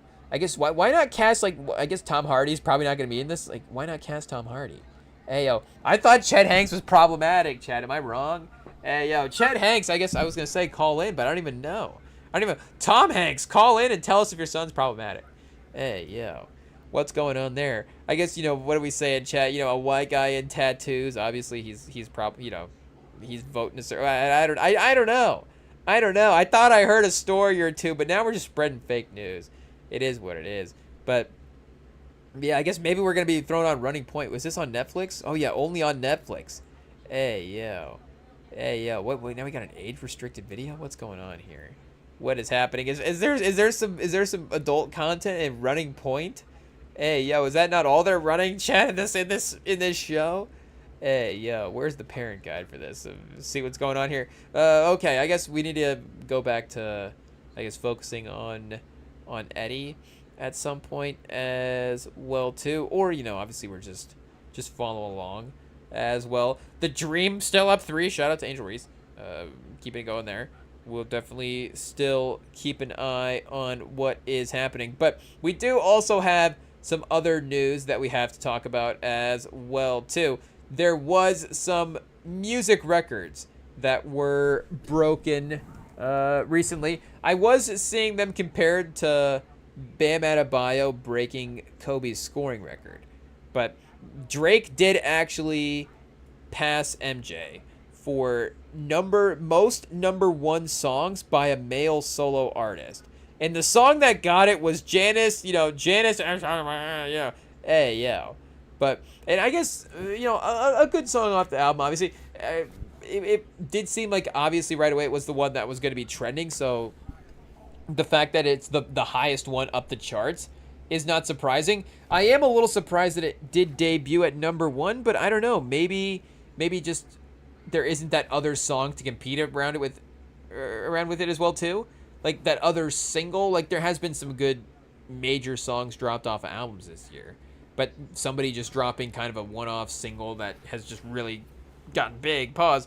Like, I don't know if anybody has quite matched it yet. So, again, it maybe, or I guess, yeah, we're just talking hip-hop as well, too. Like, a pop single or something. Like, the fact that it didn't get blocked like that. But, again, it's just, there's, not to say that there's nothing else out, but the perfect timing for it to drop as well, too, for it to achieve that on the charts. And Nokia did go number 2. So, I don't know, would we have been more okay with it with Nokia than with Janice, because Janice does seem like it really is for TikTok. Hey, I'm not saying that, again, it can't play well in the rotation. Is that the one that's like, teach me, baby? Like, some of the melodic stuff on there is pretty good, but like Nokia, like they're actually playing in clubs. Like, I don't know, are they playing Janice in clubs? I'm not sure. I guess, hey, we haven't been out to a club since Iceman dropped. Chat, you got us. Iceman, not the album to get us out to the clubs. Oh man, I didn't even think about that, because that is it's like, okay, this we want to hear this song in that type of an environment, I guess, with the people. Hey, yo, but I guess Iceman, maybe not. I don't know. We'll have to see. But yeah, he did get the record. But again, this song definitely does not this song would be like the 207th best song that Michael Jackson ever dropped. And it is, again, not even the best song. It's got to be probably his worst number 1 at this point as well. I guess again probably because all of his other number ones are so good. As well, Michael Jackson previously held the record with 13 number ones. His run began with Ben in '72, included 9 chart toppers in the '80s alone. His final number one track, "You Are Not Alone," debuted atop the chart in 1995, and the King of Pop held the record for more than three decades. But it is just about seeing it in the record books as well too. Like, it made sense, Again, would we always say that Kobe was better than MJ? But it's like Kobe was the closest thing that we had to Michael Jordan. Kobe was the closest thing we had to Michael Jordan since then. So if Michael Jordan wasn't going to have the individual game scoring record, it's like, Kobe was one of those guys that it made sense. He had the individual game scoring record. Again, MJ, he's the most, dominant commercial pop artist that we've ever had ever. So, also him holding that most number one single record does make sense. And Drake obviously, has his great commercial numbers as well too. It's not like he hasn't had it's not like it's just like somehow he randomly, I guess you don't just randomly get 13 hits, but it's not like he just popped up and broke the record. And it's like, wait a second, he went away. It's not like Morgan Wallen broke the record or something like that as well. Some country star. But is it male solo? It's male solo, right? It's not male solo pop. I was like, wait a second, do you have to double check that? Thank goodness, Chet. Thank goodness some country star hasn't done this yet. But what do you think? The chart takeover comes just a week after the Canadian rapper shocked fans with a massive triple release. Pause. After teasing Iceman for 2 years on live stream and unreleased previews, Drake raised the stakes. Blah blah blah. The project is got features. It's got jabs. Ayo. Does it have the list of the other songs in here? Furthermore, wait a second. We do have a Morgan Wallen record on here. Furthermore, Drake broke Morgan's Wallen record for most Billboard Hot 100 entries in a single week with 42 charting songs. Drake is now occupying 9 of the 10 spots simultaneously. So, yeah, obviously, I guess Wallen, his songs will stream a lot. And he did have that, what was that back-to-back album run that he did have? I feel like he took a little bit of a break between that, and didn't he have some stuff go down as well too? So maybe there was a little bit of we're not paying attention in the same type of way. But what was the 2 albums? Because make no mistake, Chat, in the Midwest, these albums were everywhere. It is what is dangerous. I hate to say it, but again, speaking about going out, you go in the Midwest, you're gonna get every type of music, and I guess I don't know. Do they play Morgan Wallen on the West Coast? I don't know if they do. Chat, do they? But this is a double album. Oh, there is one called they're both the double album. Dangerous the double album, and then Dangerous the double album bonus. I guess this is like his Iceman. Where's this Abidi at? I'm not sure, but pause. That might be a pause. But there's, I guess, only a 2-year wait between I'm Not the Problem and One Thing at a Time. I guess I don't know exactly. I'm not remembering the songs. What are his popular songs here on Spotify? What do we got? Last Night. Yeah, I'm not. I have to cue that one up to remember how that goes, but that sounds familiar. A lot of the social going out experience is defined by Morgan Wallen being on in the background. It is what it is. He just ran the Midwest. Pause. So, if we didn't have Aux, so that the only reason to get Aux at some point would be, and I'm not even joking. We could have friends call in and verify this. It did get to a point where it's are we gonna have to get Aux in this place so we don't play Morgan Wallen anymore? But again, it's because he was so popular at the time. But what does it say? Oh, Hotline Bling, true. That's obviously a #1 hit that Drake has had. Let's see if we can look this up here. Drake's #1 hits, #1 songs. If we can get a list here of what's going on. #1, so is this all of them? 13. What's My Name? Rihanna featuring Drake. Oh, so it's the features as well, too. Work, Rihanna featuring Drake. One Dance, Drake featuring Wizkid. So is that the first time Drake went with solo on his own in a way?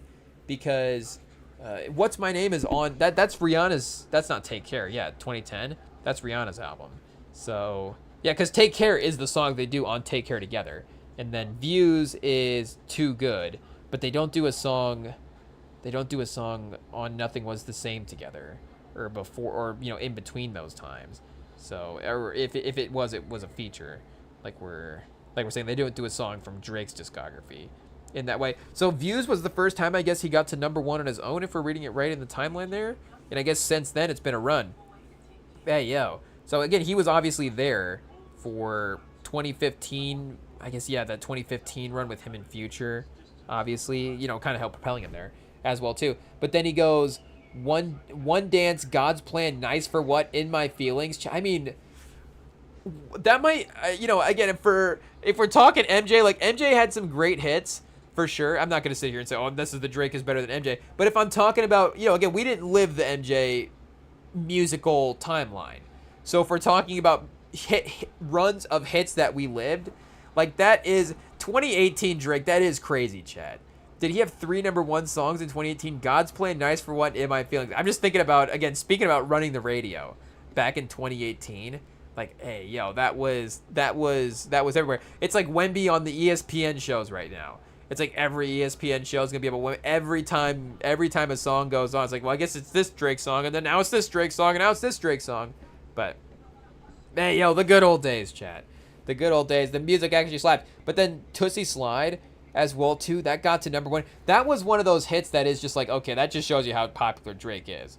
Because, and maybe right there at the beginning of the TikTok era as well too. I'm not sure exactly how that lined up with COVID, but was there like a dance to that and stuff where, again, that song wasn't necessarily like, because God's Plan and Nice for What, I guess In My Feelings was a little bit of a trendy dance song as well too, and even before we kind of got into the way that social media is now, but like some of those songs were more, I guess, all of the hit songs are a little bit more poppy in some ways, but some of those songs again are like the purists, the hip hop purists kind of like some of those songs as well too, or maybe not, I don't know, but I feel like again, those God's Plan and stuff are a little bit more hip hop type hits. I guess even what's next at #1 is also pretty crazy. Way Too Sexy, Wait for You, Future, in Thames, Jimmy Cooks as well too, off of honestly #9. Slime You Out went #1.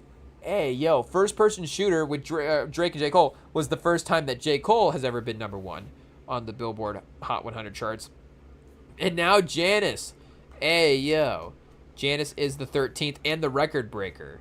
So, career entries, what is it, holds the record for most all-time, surpassing 400 career total entries, so just in general being on the chart. Hey, yo, that is pretty crazy. The May 2026 release of the back-to-back projects swept the album chart, allowing him to monopolize 9 of the 10 positions simultaneously on the Billboard Top 100. So, and also you see, again, the fan base, obviously, is, the cult of Drake is as strong as ever. Like, the people calling this, and, again, you can, like, I feel like, GNX was this type of thing where, hey, this shows you the rationale, the Kendrick fan versus the Drake fan. Maybe there was that push of, like, is this the best album that Kendrick has ever dropped? And it definitely, in some ways, maybe is, could you say the most fun, whatever, I don't know. But I feel like there was the real, and it's still great, but there is that realistic, like, okay, we kind of understand what T-Pap or Good Kid, Mad City are creatively, as well too, from the entire scope of that. But it's like, okay, yeah, this album is fun, and this album's going to be in rotation for forever. But, we don't have to sit here and say that GNX is the greatest album of all time and still really praise it, and it can still be the best album for the moment as well, too. And maybe that's the thing. It's like, can Iceman be the best album for the moment? Maybe, maybe we'd have our arguments there as well, too. It's definitely the hottest album of the moment, for sure. But, again, it doesn't have to be the greatest album of all time as well, too. Now we're an old man, Chad. Hey, yo, because we definitely like, jumping to, exaggerated things like that and saying, this is the greatest, this is the best or whatever. But, hey, yo, now it's like, okay, we know Iceman's kids, come on, Iceman's not the greatest album of all time. Have you ever heard of Illmatic? Hey, yo, Whippersnapper, have you ever heard of Mobb Deep out there? Hey, yo, what, Iceman, you mean the Infamous, right? You mean the Infamous. Hey, yo, like, what are we doing? But, Habidi, Maid of Honor. Like, who else could have dropped 3 albums in 1 year? I'm pretty sure Tupac did it. Hey, yo, All Eyes on Me, a double album, and then he got Don Killuminati as well, too. And Tupac was doing it from the grave. Rest in peace. Hey, yo. So imagine if Tupac would have dropped 4 albums in 1 year. Hey, yo, see, now now it's like, oh, well, our parent would have beat up your parent. But, I guess Biggie dropped a double. I guess anybody could have. Anybody could drop 3 albums in a year, right? Anybody could drop 3 mid projects in a year. But yeah, obviously the commercial success is there for sure. But hey, yo, I mean, no Michael, chat. No, Michael, that's for sure. Again, Michael's number one hits are actually also the best songs in his discography, which is like it's a weird dynamic sometimes, and it is also the the full scope of the artistry for Drake, if you want to say that, for that hip hop side of things, where he is able to get into like a lyrical type of situation at some point, and also make a pop hit as well too. Michael Jackson was so pop focused, and I mean he did have thematic things in his songs as well too, like a song like Billie Jean. But again, the music and the rhythm of his songs were so pop focused that they would just that would almost overwhelm you with, and not to overwhelm you in a bad way, but it was just the rhythm of the songs are so overwhelming that it's just there's such a pop vibe to them. Where a little bit later in his career, he starts expanding the B-side stuff, a little bit more into some other stuff. But he's always, such a big music maker throughout the course of his career. That's just, every song was going to be that. But, I mean, Michael Jackson, what's a standard full track list for the number one's albums. Features. Hey, so wait, he had 18 songs? Michael scored 13, as a solo artist. Wait, so maybe a couple on here for the Jackson 5 as well, too, potentially. I guess, what are we saying for this list anyways, though?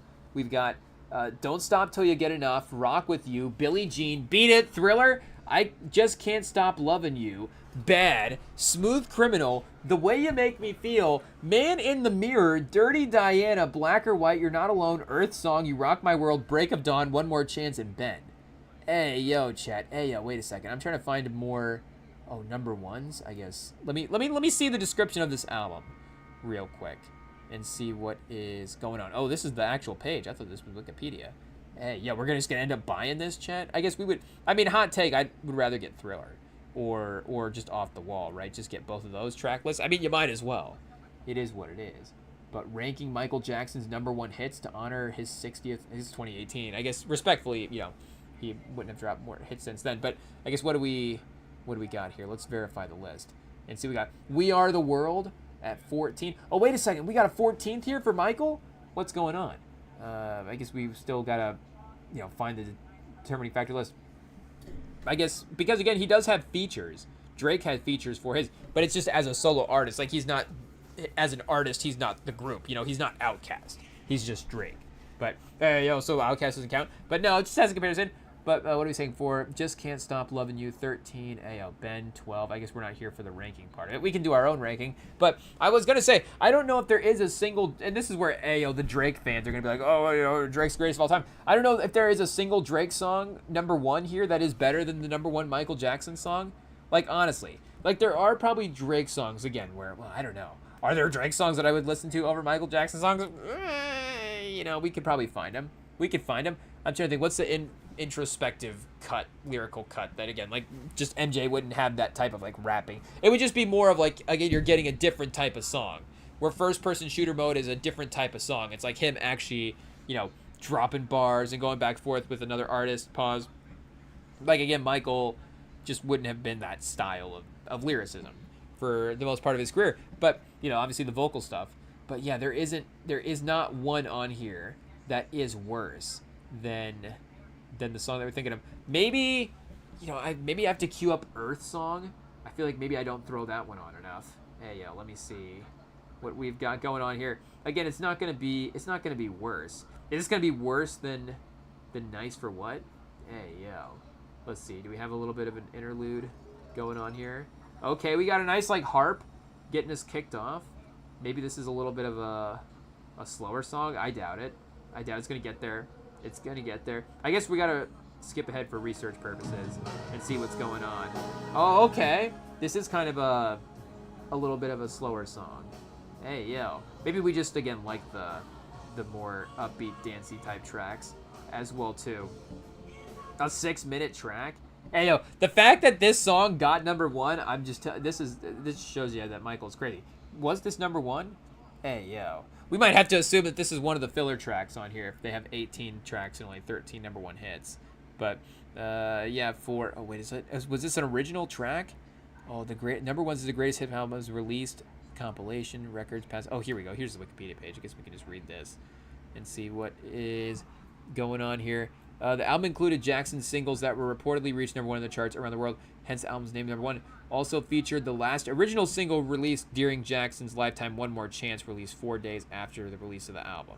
So #1 was success around the world. So I guess there is one original song on here that they are saying. So wait, You're Not Alone? Radio edit. Hey, yo, who's featured on that, chat? So, oh, this is the album that it's off of?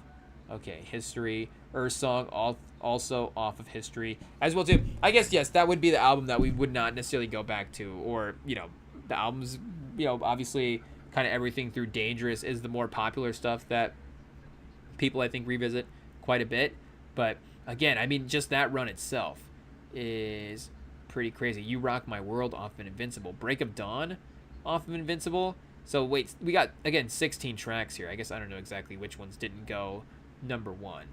But we're going to say maybe we'll just stick to the again, pre-Dangerous era. I mean, again, those 12 tracks right there. Like, that's crazy. Don't Stop Till You Get Enough, Rock With You, Billie Jean, Beat It, Thriller, I Can't Stop Loving You, Bad, Smooth Criminal, The Way You Make Me Feel, Man in the Mirror, Dirty Diana, Black and White. Yeah.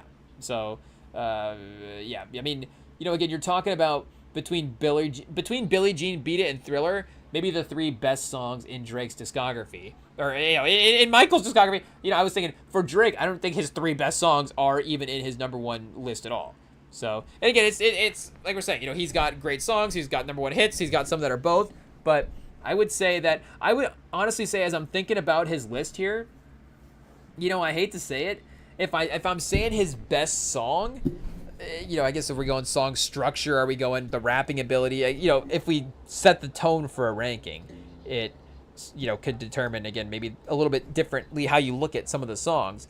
But I would say that, honestly, First Person Shooter Mode is the best song that he has on this list. If we're mixing production and artist performance and the lyricism, it definitely checks all those boxes. Unfortunately, again, it's a meaningless song because Kendrick just, you know, totally poured fuel all over it and set it on fire. It's like the Joker with the pile of money. He's like, you know, give this game a better class of rapper. Boom, First Person Shooter Mode on fire. It is what it is. But I would say that's honestly the best one on this list if I had to choose. Oh, wait, where's Hotline Bling? Did Hotline Bling not go #1? Hey, yo, the Google AI, are they failing us? I just realized. I was going to say Hotline Bling might be #2. Hey, yo, Hotline Bling's good, Chad. I mean, what do you want me to tell you? I'll listen to it right now. We'll cue it up and play it in the background. Here we go. Maybe we have a list right here. Drake surpassing Michael, 21 hits, an incredible accomplishment, or an overrated example of the current era of Billboard charting. I think it is probably a little bit more to do with the era, unfortunately. But I think the people now know, so I'm pretty sure that the conversation going forward, you know, because we grew up like the charts mattered in conversation. Like, I don't know if the charts matter in conversation anymore. Did Hotline Bling go #1? I guess we'll look it up here and see. Maybe it was like a Nokia situation. Maybe it only ended up #2, or it's just one of the. Oh, it reached #2, but I'm thinking of it more from a Spotify angle. Like, on Spotify, it is crazy streamed. What's that at right now? I guess we have to prove our point, but no, you know what we're saying. You know what we're saying. That is One Dance is at 4.2 billion. Ayo, I guess the rest of his top 10 is all the new tracks that are in there right now. Ayo, pause. But I'm pretty sure Hotline Bling is 3 bill. Ayo, what are the numbers? I'm pretty sure Hotline Bling's over 3 bill. Maybe it's over 4 as well. But yeah, I guess technically that's #2. Okay. So yeah, I mean, again, Hotline Bling would have been a better song than anything on here. It is what it is. Now is it? Can I say that Hotline Bling's not overrated anymore? Hey yo, it's back in the rotation, chat. We're getting it up to 4 billion. You used to call me on my cell phone. You used to. Again, there's no games tonight, so we might as well sing this song. Cell phone. Yeah, late night. We gotta add some ad libs so the beat doesn't get copyrighted. That's all it is. Cell phone. Late night when you need my love. I know when the Hotline Bling. Yeah, that can only mean one thing. Don't copyright us. I know Hotline Bling. That means the lawyers are on a ring. Hey yo, chat, when they don't want us to sing the karaoke. Ever since I left the city, you got a reputation for yourself now. Hey, yo, chat, we got behind a little bit there. Pause. Everyone knows I'm feeling left out. Got me down and got me stressed out. 'Cause ever since I left the city, you started wearing less and going out more. Okay, chat, you got me. I might play this one over Earth Song. It is what it is. But again, it doesn't even count. It's not even on the list because it's not even a #1 hit. So yeah, we're not missing any here. So again, it's a specific section of his songs as well too. But it doesn't matter. It does not matter. None of these are better than anything that we read off of the Michael list. It is what it is. But oh man, I guess Wait For You is pretty good. If we're just talking, I kind of like that. I mean, that song won a Grammy, right? So I will wait, but it's kind of Thames as well too. I will wait for you early in the morning, wait at night. And I guess I don't know if I've necessarily gone back to that one quite a bit since, like, a lot of these get the overplayed thing as well too. Slime You Out. I mean, we've talked about we like For All the Dogs, but Nice For What, In My Feeling. God's Plan is pretty good. I guess Work is pretty good as well too. We're gonna have to replay the songs again. Obviously, the Michael songs we don't even have to debate. It is what it is. We know what we're dealing with here. I mean, I typed in Work on Spotify. Working all day and nights. The first thing that pops up. Hey, yeah. I mean, it's just a sign. It is what it is. There is still a king of pop. Like if you want to say Drake is the king of hip hop. Hey, yo, like hip rap pop. Hey, yo, like what are the kids? The hip kids? No. Well, if he's like the rap pop crossover, then sure. But the king of pop is obviously still Michael. It is what it is. And I mean, there are still plenty of stats and numbers to prove that as well too. I guess Work is off of Ante. What are we going here? I guess I don't know if it has to be off a Drake album. God's Plan, chat. Yeah, God's Plan does still slap for sure. Like the beat on that is good. Obviously, it's a fun artist performance as well. Oh, I skipped it. I accidentally skipped it. Hey, yo, let me see here. I'm going to cue this one up. I guess, again, we need to queue up some of these overplayed Drake songs some more. I tell you what. Hey, yo, how does this one even start? Hey, yo, that's how you know it's been a minute. Oh, there it is. Trying to keep a peace with the struggle with me. Don't pull up at 6 a.m. and cuddle with me. Hey, yo, chat. Hey, yo, it's like we said, we're washed now. I have to remember how to sing songs from when we were in college. Hey, yo, how do we used to sing that song back in the day? It is what it is. But In My Feelings got me in my trap money. Got me in my feelings. Kiki, do you love me? Tootsie Slide. That's near the bottom of the list. It is what it is. Actually, you know what? What's next might be #1. Considering the fact that first-person shooter mode got nerfed, I think What's Next might be #1. It is what it is, because that's a pretty good artist performance as well too. I've been making change today. Look, I've been taking the pain away. Let me just wait. Can we get it right here, chat? Hey, yo. Rem and Sam Can't Do Karaoke. Change today. Look, I've been taking the pain away. I heard you giving your chain away. That's kind of like giving your fame away. What's wrong with you? Sitting in the box with the owners do. What's the world I've grown into? I love you to death, but I told you the truth. I just can't wait. Hey, yo, chat. Hey, yo, we did okay. Maybe not. I think we got like 4 bars in. But that is up there as well, too. So, and then, honestly, Way Too Sexy, maybe? I don't know. No, I'm thinking of Girls Want Girls. Hey, yo, girls want girls where I'm from. Yeah. But Way Too Sexy is a fun dance song as well, too. Too sexy for the shirt, too sexy for your girl, too sexy for your girl. I guess One Dance is probably ends up being up there as well too. But even if we just went verses for verses, like I mean, don't stop till you get enough. As Michael's first #1 is so far and away better than anything that Drake has ever. I mean, no disrespect. Hey yo, but I mean, what are we doing? Don't Stop Till You Get Enough versus What's Wrong? What's My Name? I mean, What's My Name's fun. I mean, no disrespect to Rihanna. And obviously Rihanna, as good of a hit maker, pop song maker as anybody. I guess, we queue up What's My Name here. Hey, yo. Let's see what we got going on. Shout out Rihanna and Drake. But again, speaking of the good old days. Hey, we're not even talking about the relationship. We're just talking about the music. Hey, yo. Just fun having them feature together every now and then. Oh na na na, what's my name? Oh na na, what's my name? Oh na na na. I mean, it's fine, chat. It's fine, and I'm only saying it's fine because I'm thinking of Don't Stop Till You Get Enough. Like again, no disrespect to anybody that's ever made music, but I mean, do we have to cue this up right now, chat? Hey yo, Hey, yo. I mean, we might just get up and start dancing. Another 6-minute song. I might go multiple 6-minute songs go number one. Like, I mean, who else could have done that, chat? Who else can keep the entire world locked in the entire time? Hey, yo, chat, do you hear the beat kick in? Oh, my goodness, chat. Hey, yo. I mean, I guess, no disrespect to, Noel or those guys, comparing him to Quincy Jones or whatever. But, it's just a different level. It is what it is. Oh, man, chat. Maybe I am just getting washed up. It is what it is. You start listening to, R&B and 80s and 90s pop music. You're like, it's just so much better than anything rap has ever done. Hey, yo, like, what are we doing here? Like, how have I, has rap, have we ever gotten, I guess maybe like the Black Album, if we're just talking about, like, triumphant energy in music. I don't know. Like, you got maybe some Jay-Z stuff. But other than that, I'm not sure. Just Blaze and Quincy Jones. That's about it. But, yeah, I guess, we can just stop right here. We don't even have to keep going. Again, like we're saying, Rock With You versus, what was the other one, Chaz? Yeah, Work. Hey, yo, work. I don't know. I feel like we're going off as Rihanna haters here. We're not. We're just, it's just a different thing.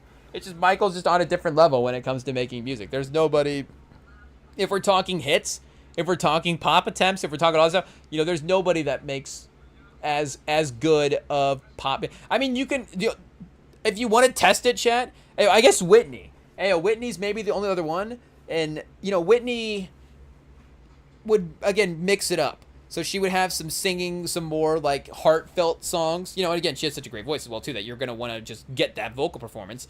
But, she would have some more heartfelt performances and then some upbeat, kind of dancing type songs. And, I guess how many number ones did she have as well, too? I think there is, let's see, list of artists that went number one. I guess because it would be the song, right? Versus like an album, maybe. I mean, obviously both those guys, everybody mentioned getting number one. Oh wait, what were the records? So all time, the Beatles lead, and then Mariah Carey number two, and then Rihanna is also up there. So right now Drake is tied with Rihanna, and again now Michael is the other solo. So Whitney's at 11. So Whitney is pretty close as well too. Madonna at 12, Bruno Mars at 10, Stevie Wonder at 10, and then Janet at number 10. Hey, yo, chat, the Mannings versus the Jacksons. I guess probably the Jacksons, probably a little bit better there. But, hey, yo, I don't think we've had a sports family quite do that. I'm trying to think. Hey, the Morris twins were pretty equal in what they did, but, I mean, Janet's getting 10 number one hits to Michael's 13 is pretty crazy. And Mariah Carey having 19 hits is insane. So wait, let's see. Can we see Whitney Houston number one hits? Okay, hopefully we know all these songs. Let's see what we got here. Okay, Saving All My Love for You. Okay, definitely sounds familiar. How Will I Know? Maybe that one I got. I'm saving off. I'm trying to think of that. I feel like, again, are we gonna be able to sing all these right away? Just cue them up right up the top and burst into song. Hey, yo, but this one sounds familiar. Let's see what we got going on here. A Few Stolen Moments Is All That We Shared. This is definitely one of the more heartfelt type of songs as well too. Can we get to like the vocal perform? I'm saving for you. Okay, yeah, I guess How Will I Know? Greatest Love of All. I Want to Dance with Somebody, of course. Didn't We Almost Have It All? Hey, yo, didn't we, chat? I guess I don't know if we did or not, but. Oh, wait a second. What happened? Oh, chat, the speaker's dying. Okay, wait a second. We're just doing Whitney Houston karaoke and the speaker's dying? Unacceptable. We'll be right back.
Okay, we're back. Whitney Houston karaoke continues. We got the speaker going. Where were we at? Saving all my love for you. Okay, wait a second. So that's probably better than Hotline or One Dance, right? I don't know. We have to cue that back up. Okay, wait a second. We were going verses for the #1 hits. So let's see if we can keep paying attention to the list that we got here.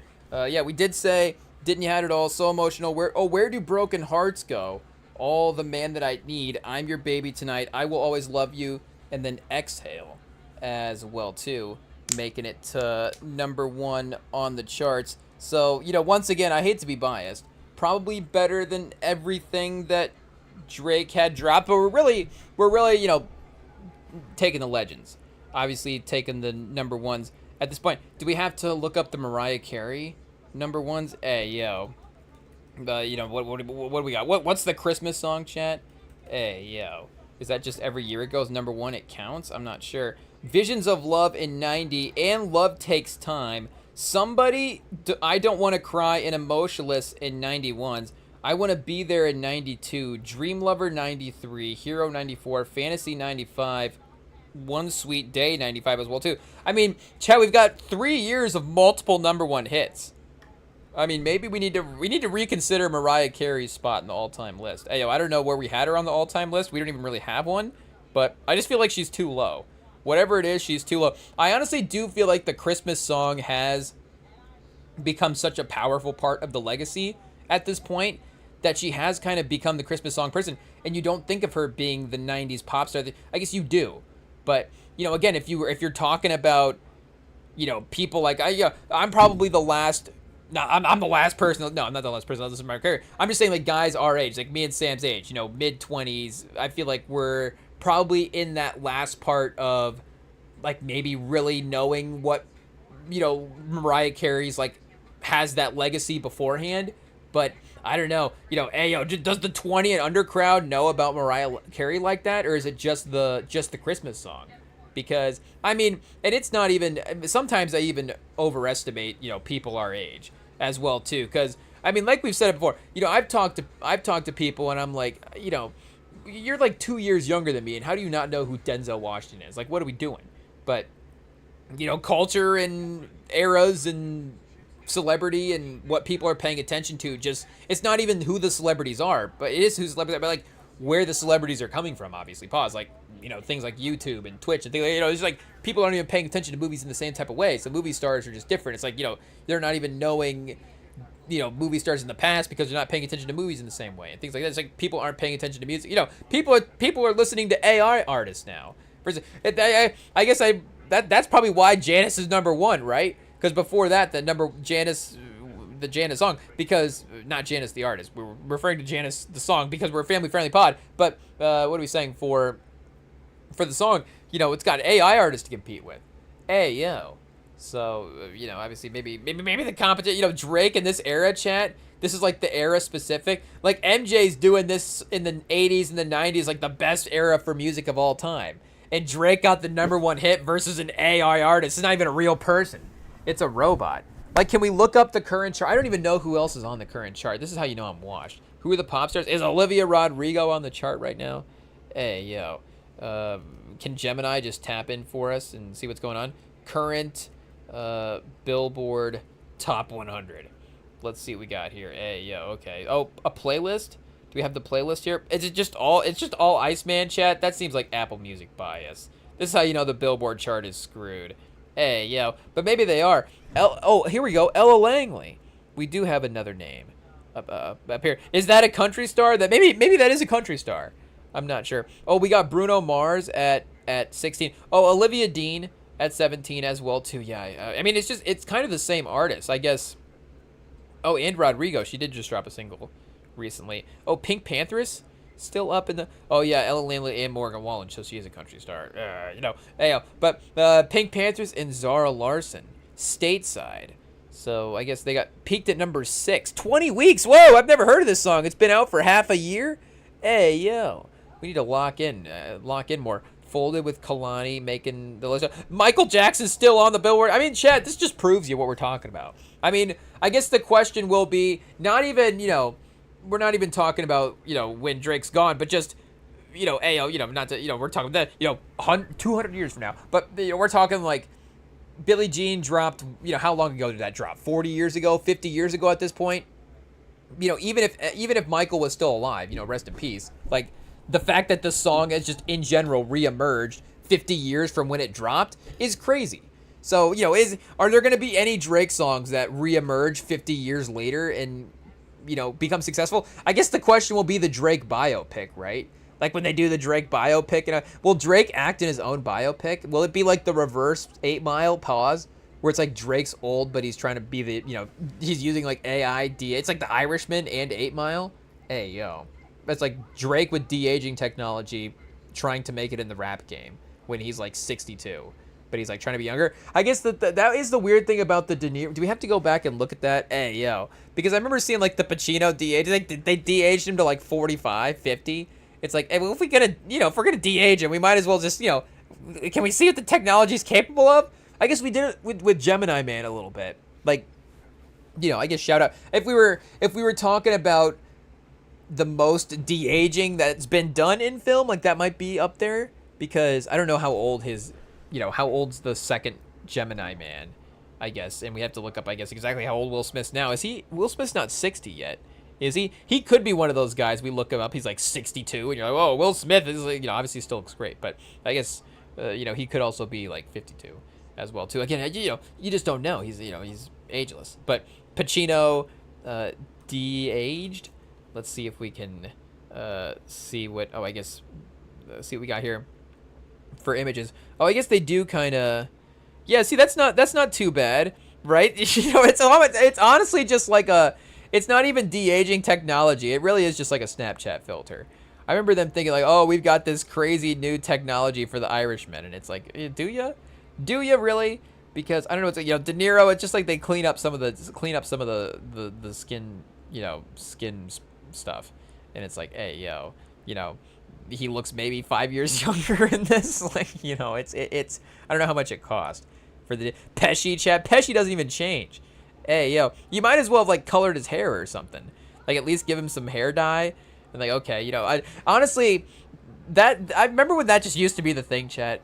It's just put a beard on him and some hair dye, make sure his hair is like really extra dark and make sure that beard really stands out. And he's 35 all over again. Or put him in like a wig or something. He just had like a big flare. De Niro with some type of big fro. And it's like, okay, now De Niro. That would have been the move. But now they're trying to rely on all this de-aging technology. Like, look at this. Hey, I don't even know. This says deep fake. I don't even know what that is. But, hey, there's no difference here. Like, what is this? Is this Pesci? Like, hey, no disrespect to Pesci. But, yeah, you could have just, just cast Plummins and been like, we're just getting a new cast as well, too. But, yeah, I guess, what did they have to do for Drake starring in his own biopic? So, yeah, we might have to, the de-aging technology is going to have to get a little bit better than that. Though, I guess, if we could bring Pacino back for Heat 2, chat, hey, yo. He'll always regret. What will Pacino always regret? They got me, chat. Oh, he'll always regret not taking my first. He will always regret not taking. The one role that he will always regret not taking. Okay, I was like, what does he regret about Heat? Hopefully nothing, because it's perfect. Hey, yo. I mean, chat. We all know what's happening right here. I mean, do we? Hey, yo. But look at this. I mean, the man, method acted the Heat role and is still chugging along all these years later. Like, shout out. Like, Pacino's a legend, but one of the greats. But what are we saying? We're back to Mariah Carey for the 90s. Hey, Pacino, Mariah Carey. Who had a better 90s, chat? Pacino or Mariah Carey? Probably Mariah Carey, honestly. Probably Mariah Carey. I'm trying to think. Pacino had what? Donnie Brasco in Heat in the 90s? We did just have Donnie Brasco on today. Hey, walking around work. Like, I guess we're just going to, we're going to hold off, setting up reservations. Just a second. Just let Donnie Brasco finish up real quick. Yeah, Carlito's Way was also 90s as well, too. I guess, it's pretty close. I guess I don't know why we have to compare Al Pacino and Mariah Carey's 90s, but since we brought it up, just to see, I mean, we have to power rank something and start somewhere. It is what it is. So let's see. We got Dick Tracy, The Godfather Part 3. Okay, not a hot start. Frankie and Johnny. Okay, Glengarry, Glenn Ross, and Scent of the Woman both in 92. Carlito's Way in 93. Heat in 95. City Hall in 96. Not bad. Donnie Brasco. We should have probably honestly done a City Hall rewatch, but I think the anniversary for that already passed. Donnie Brasco and Devil's Advocate in 97. Insider in 99. And Any Given Sunday in 99. That's pretty close. That's pretty close. It's definitely not a run of #1 hits. You would have to say Heat's Scent of the Woman, the role he wins the Oscar for, and then Heat as the movie itself, I don't know if it was a #1 hit at the time though. Ayo, I guess at the box office it was probably pretty successful, right? 60, it doubled its budget at the box office. That's pretty good. That's pretty good for sure. But it didn't get any of the Oscars stuff in the moment. That's definitely not necessarily a what do you say? It's a snub for sure. And the Oscars doesn't always have to be the determining factor, but I don't know. And you look back at that 95 year as well too, like that's kind of I think a weird year because I think Heat and Casino both get left out. But yeah, either way, it doesn't have to be still the Oscar determining. But yeah, I would, I think we could give Mariah Carey the advantage there for the 90s. I mean, we didn't even get to 95 and look at I mean, we're just talking #1 hits here as well too. This isn't even the entire filmography as well. Hey yo, chat, we got a bug wandering around. But I mean, what do we got? We got Scent of the Woman versus One Sweet Day. Hey yo, like I think maybe One Sweet Day. I don't know. It's close though. It's close. But yeah, Honey Chat. Okay, maybe Mariah Carey does win. My All, Heartbreaker, Thank God I Found You, We Belong Together, Don't Forget About Us, Touch My Body, 2008, and then 2019 through 2024. All I Want for You. So did All I Want for You did it not chart top last year? Hey yo, I'm not surprised. But I mean, obviously that's impressive as well too. Like we're saying, it's become a little corny, the Christmas song. It's maybe that is the sign. Last year it didn't chart #1. Did it finally hit overplay status? I mean, again, that's a crazy. I mean, any song. Imagine, chat. Any song getting the 5 years in a row #1 charting list is insane. So Mariah Carey honestly might take the role. Is Mariah Carey the best solo artist of all time? I mean, hey yo, like, she might be. I guess. What, like if we were saying her versus Taylor Swift, like the tour that Swift did would maybe be a little bit like, what's Mariah Carey's biggest tour as well too? I'm just trying to think through this stuff that could you potentially, hey yo, we know the Swift fans are gonna be in the chat. Hey yo, it is what it is. Mariah Carey's biggest tour is her Merry Christmas. Oh, okay. In 2023, it grossed 30 million, about 2 million a show, sold 200,000 tickets across major arenas in North America. So, obviously very successful. We're not going to sit here and, criticize or anything like that. But I'm just saying if we were comparing stuff, that would be it. I guess the question would be, touring at the certain times in the careers. So, I mean, obviously, I'm sure she toured in the 90s.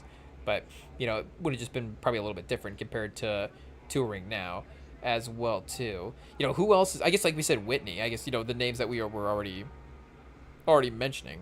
But Madonna, yeah, I do have to go through Madonna's hot take. I do have to go through Madonna's discography and her filmography as well too, though I would say I'm honestly am I more familiar with Madonna's filmography than her discography? That's a bad one, chat. That's a bad discrepancy. That might be the worst, like, awesome at music, kind of okay at film, and we for some reason know the movies more. I don't know. I guess, hey yo, she's Dick Tracy. That's right.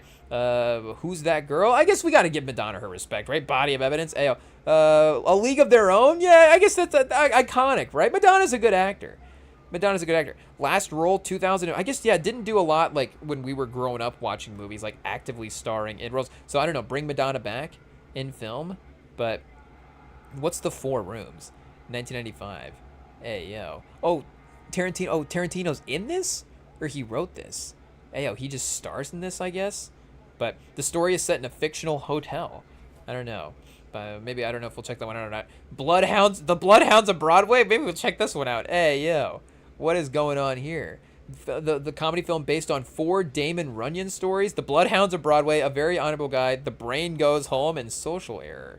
Okay. Oh, Matt Dillon is in that? Okay, wait, Matt Dillon is interesting, but Dangerous Game, 93? Is that Harvey Keitel, Chad? Harvey Keitel and Madonna? But yeah, I think between, and again, it's just because that's my lack of not going. Oh, Shanghai Surprise? Hey, oh, Sean Penn. I don't know. But, oh, wait, did him and Madonna, did they date? Maybe, did that go back to that movie? Did hey, yo, wait, sorry to get TMZ on you guys here. But we have to do a little Sean Penn Madonna Googling chat. Hey, yo. It is what it is. Oh, yeah, one of pop culture's most high-profile volatile couples in the 80s. Hey, yo. They met in February of 85 on her set Material Girl music video. And married just 6 months later on her birthday, August 16th, 1985. Their turbulent 4-year marriage was highly scrutinized from press due to Penn's frequent clashes with paparazzi. They officially divorced in 89. Hey, yo, chat. So, again, Rem and Sam TMZ. Hey, yo, Rem and Sam Hollywood. But during their relationship, they started together in 86. Yes, Shanghai Surprise. Madonna also dedicated her third studio album, True Blue, to Penn. Hey, yo. In her 1991 documentary, Truth or Dare, Madonna famously referred to Penn as the love of my life. Sean Penn, Madonna? Hey, yo, I mean, you know, we've never shouted out Sean Penn, but I mean, you know, that's a good achievement right there. That might honestly be is that the number one thing Sean Penn? What did he win the Oscar for? I forget. You know, it was Roland Carl. Is that what's that movie? Mystic River? Did he win the Oscar for Mystic River? I mean, that's pretty good. Again, he's good in Carlito's Way. Obviously, you know, a complicated figure, but you know, if we're just looking at the acting credits, like we're saying, what's it say here? Making him one of the 4 male actors in history, along with Walter Brennan, Jack Nicholson, and Daniel Day-Lewis. Wait, what have they done? Won the Academy Award for Best Supporting. Okay, wait a second. We're going to have to start over. Penn appeared in 50 films, several awards. 2 for Mystic River and Milk, and was nominated 3 more times in the same category. Dead Man Walking, Sweet and Lowdown, and I Am Sam. Won the Academy Award for Best Supporting Actor for his performance in One Battle After Another, making him one of the 4 male actors in history, along with... to receive the Academy Award... we should have just kept reading. To receive the Academy Award for Best Performance 3 times. Oh, okay, so 2... so the 2 as the Best Actor and 1 as the supporting, 3 total is him, Brennan, and Nicholson, and Daniel Day. And him and Daniel Day are 2 guys that, you know, obviously I do respect the career. There are movies that they're in that I really do love. I would say probably... between the 2 of them, Carlito's Way, and again, that's a Pacino movie, but Carlito's Way would be the one. I can't honestly think of another Sean Penn that I would really go back to, and it would be, again, because he's supporting in that. So if I'm not going back to Sean Penn's starring vehicles, like, I don't know what his supporting role situation is. We'd have to go back and look, and, you know, again, obviously, you know, One Battle After Another just didn't really grab us that much. It is what it is, but Sean Penn and Daniel Day do seem like, you know, again, the Academy just loves those guys. Like, they just love those guys. And there's nothing wrong with, I guess, you know, being loved by... It is a little like, and again, do we tread lightly here? But it's a little like Jokic with the NBA voters, like Jokic with the stats, where it's just like, okay, obviously, we do acknowledge that Jokic is great. And we are probably more pro-Jokic than we are Sean Penn or Daniel Day. Hey, yo. But, you know, again, it's like, is Jokic the greatest? And, you know, we've been there. Where it's like, is Jokic the greatest offensive player of all time? You look at those numbers, and there is some talent stuff that is there. Unfortunately, you know, now the impact is starting to stack up in a little bit of a different way that those numbers should look. But, you know, again, it's like sometimes, you know, or like Steve Nash as well, too. Again, hey, yo, is there a pattern? But, you know, what are we, Kendrick Perkins now? But, you know, like Steve Nash is like that type of guy as well, too. Like, you know, I hate to say it. Like, I don't want to sit here and disrespect Steve Nash. Like, all love and respect to Steve. You know, call in. We'll talk about the career. It was great stuff. You know, shout out to winning those multiple MVPs.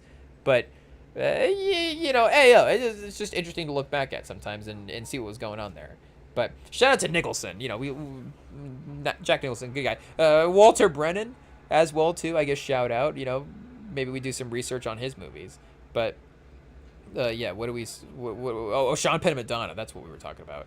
I guess, yeah, so I would say outside of maybe Mystic River, you know, Madonna saying that you're the love of her life is pretty good. But again, that was 91, so I don't know if that changed. I guess this is where, I guess, yeah, things do get complicated. So, you know, I guess, you know, this is, you know, us learning in real time the details, chat. It is, like I said, Rem and Sam TMZ. Hey, yo.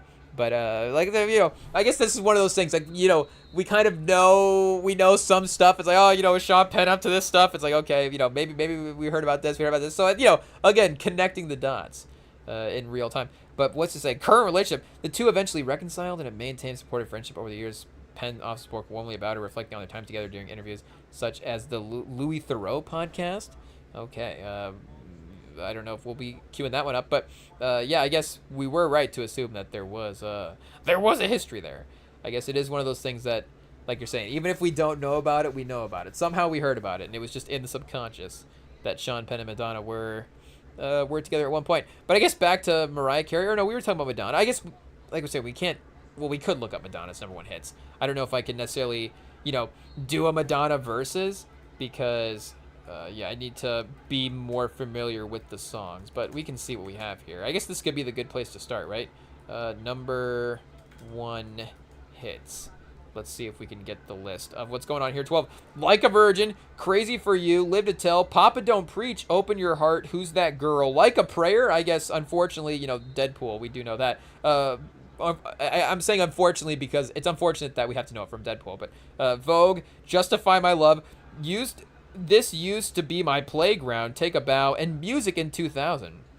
So she has also had, the 80s, 90s, 2000s. So 3 decades. So wait, what has Drake done now if we're talking about that type of longevity as well too? He did have, I guess, 2010s and 2020s, right? So technically only 2 decades. Like it has been, 2 decades, like 2 really powerful decades, or I guess 1 really powerful decade being the 2010s. And so I guess technically 1, right? Hey, yo. So I mean, what are we doing comparing here? Like these artists are, the runs are crazy. And I guess Drake could continue that run into the 2020s. Still, like he's still gonna obviously be a popular artist, but I don't know, Iceman is a little different than the first half of the decade as well too. Like I would still hold those albums up as like, really something. Ayo, like I don't know what that means, but those are still, albums, ayo, worth debating, worth discussing. Like we're saying, not to say that Iceman is not that, but it just hasn't quite grabbed us in the same way that the other albums have as well. But I guess we'll go. Oh wait, the UK charts.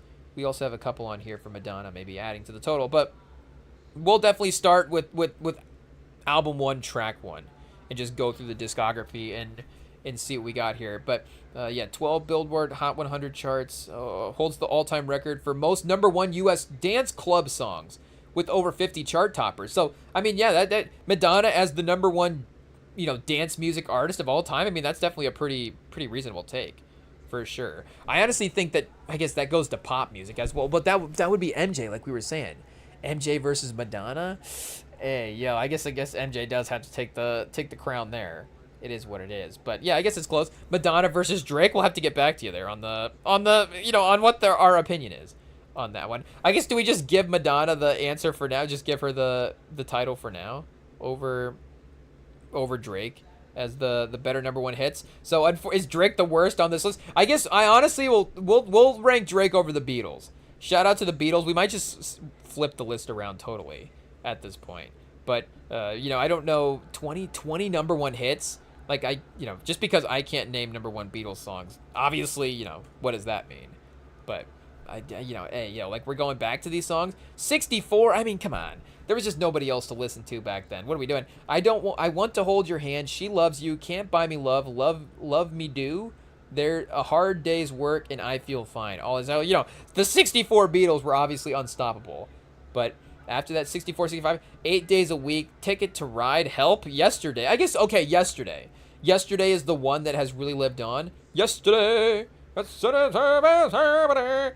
Day Tripper, We Can Work It Out.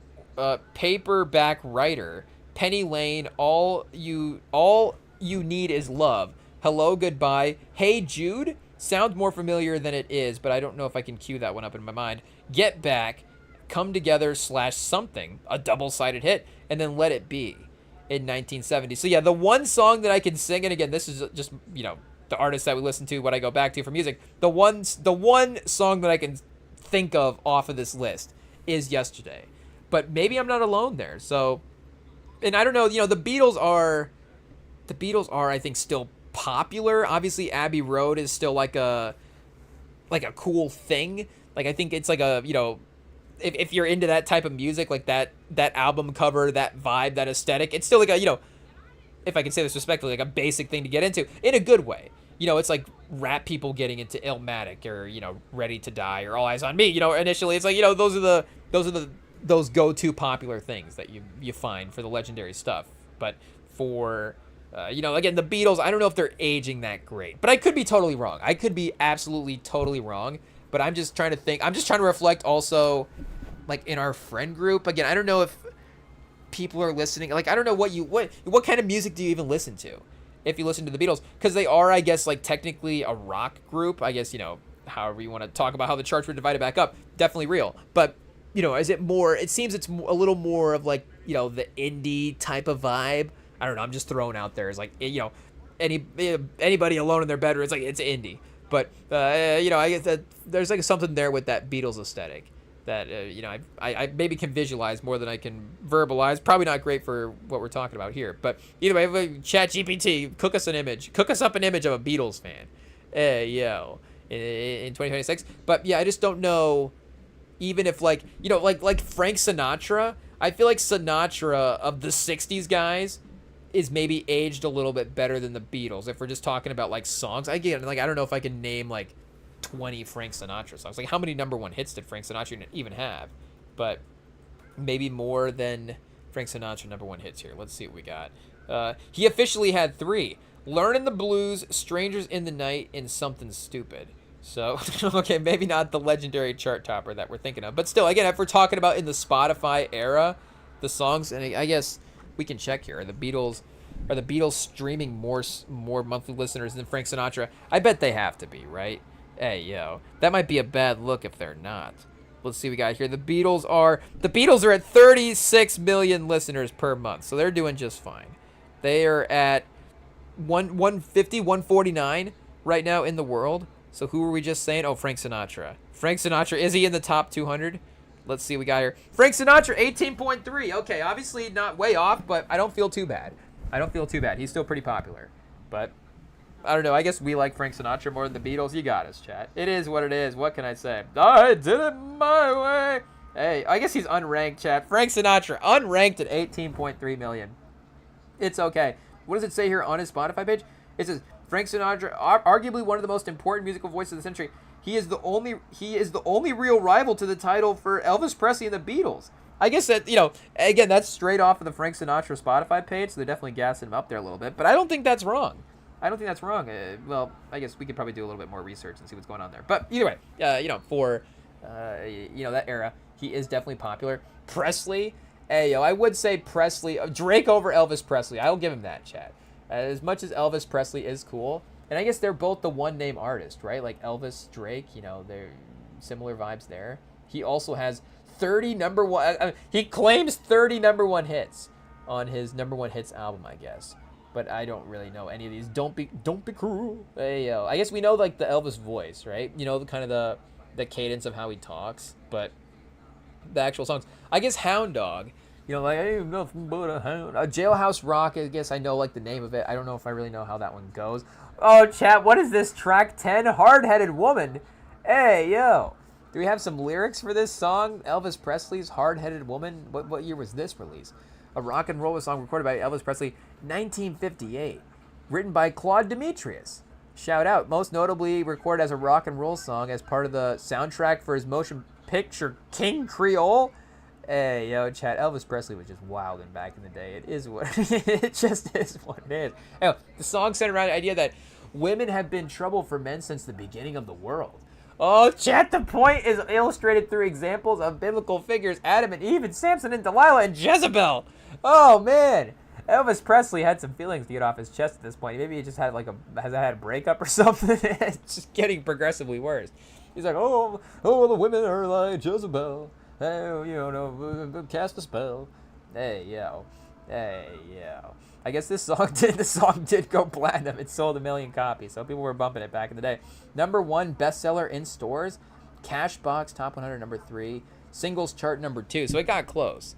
But I guess no, this wasn't number 1. It's on I guess it's on the number 1 albums list. So maybe not quite a number 1 song. I guess not all of these are gonna be, right? A big old hunk of love, chat. Oh, here we go. This is a song that we might actually be able to play today. A big old hunk of love.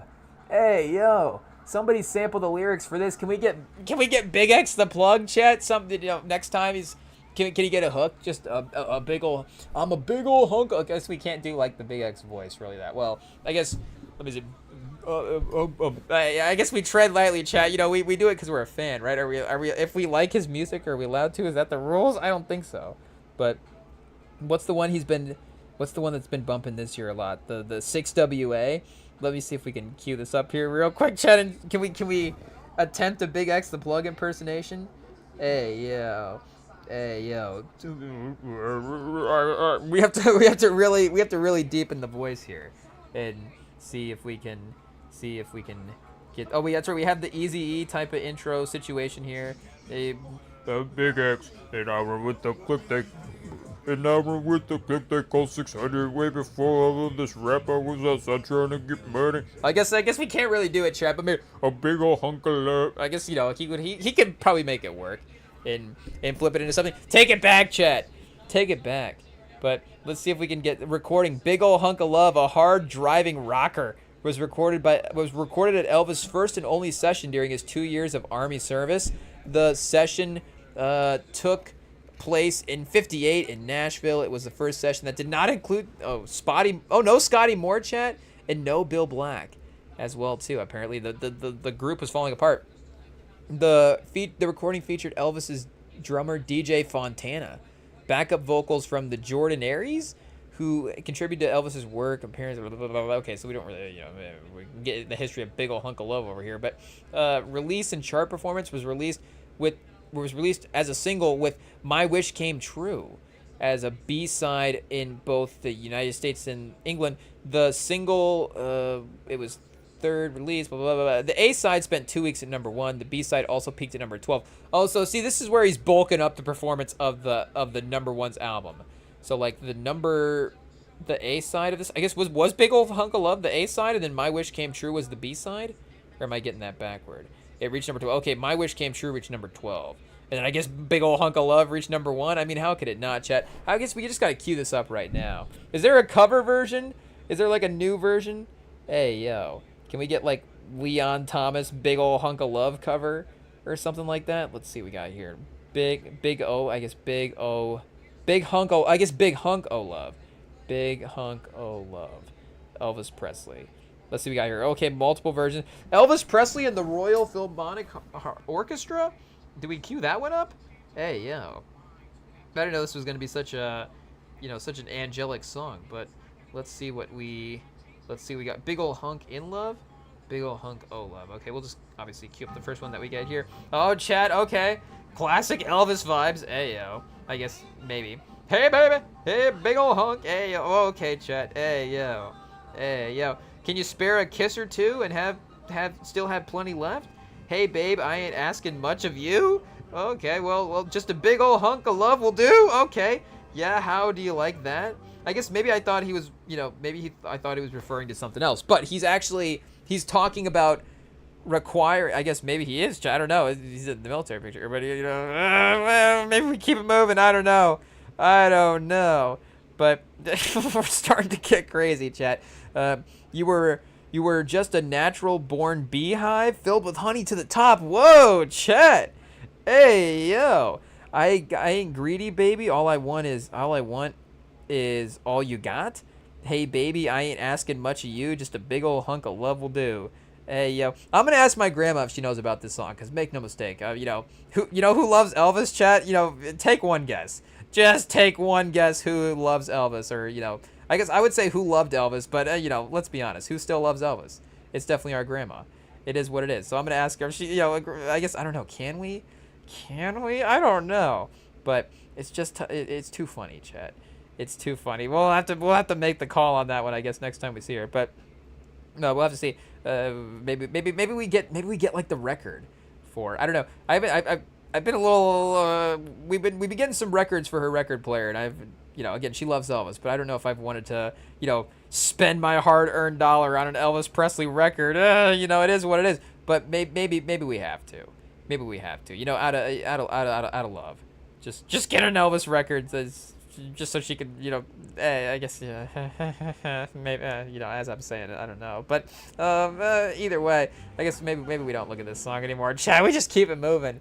Hey, it is what it is. What else? I guess the Beatles. I guess, did we look at Elvis Presley #1 songs? We did. We had the list here, but I think we were getting a little distracted. I guess it said how many? Did we look them up on Wikipedia? Oh, it didn't say. It didn't say here. Maybe that's because I had it typoed. Elvis #1 hits. #1 hits album. #1 hits list. Let's see what we got here. Maybe the Billboard chart was different back then as well, too. I guess it did say, what, 40, 50 years the Billboard chart. Elvis famously incredible #1 hits. So I actually, again, I would say that, if Drake versus Michael, I'll make the argument there for Michael. Drake versus Elvis, Drake can have the spot. It is what it is. Elvis, I don't know if he earned his spot, naturally. So, I think Drake can have it. Drake, I know, Ghost Riders and all, I think still probably, a little bit more legit than the way Elvis did it. It is what it is. But, big ol' hunk of love anyways did get to #1. So, I don't know what that means. Suspicious Minds, 1969.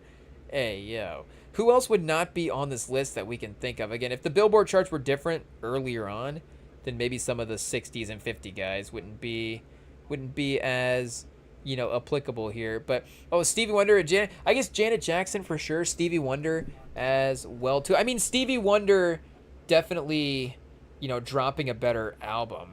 Is Songs in the Key. Has Drake ever dropped an album as good as Songs in the Key of Life? Hey, are the Drake fans gonna sit here and say Dark Lane demo tapes over Songs in the Key of Life? Like, what are we doing? What are we doing? The Certified Lover Boy over, I guess, what's the one I'm thinking of? Superstition. Superstition, the album or the song off the album. I think it's the album, right? Or that's a song. Includes his top essentials. Superstition, Sir Duke, just called to say I love you. Signed, sealed, and delivered. Hey, classic. I Wish, chat. Yeah, Stevie Wonder over Drake, unfortunately. It is what it is. Do we just have to go 2000s for Drake? Is that the only way he wins this? Drake's the best hit maker in the 2000s? Though, again, I think Rihanna's up there as well, too. The Rihanna versus Drake versus chat. That is really the one that is the most comparable. Because I don't know. Maybe Madonna versus Rihanna could be close. Rihanna versus Stevie Wonder. I think Stevie Wonder versus Rihanna, though. Or it would probably get the win. I think everybody we mentioned over Drake would probably be over Rihanna as well too. Mariah Carey, Michael Jackson, Whitney Houston, and maybe Janet Jackson as well would also be considered, and Stevie Wonder. Bruno Mars, I would give Rihanna over Bruno Mars as a hit maker.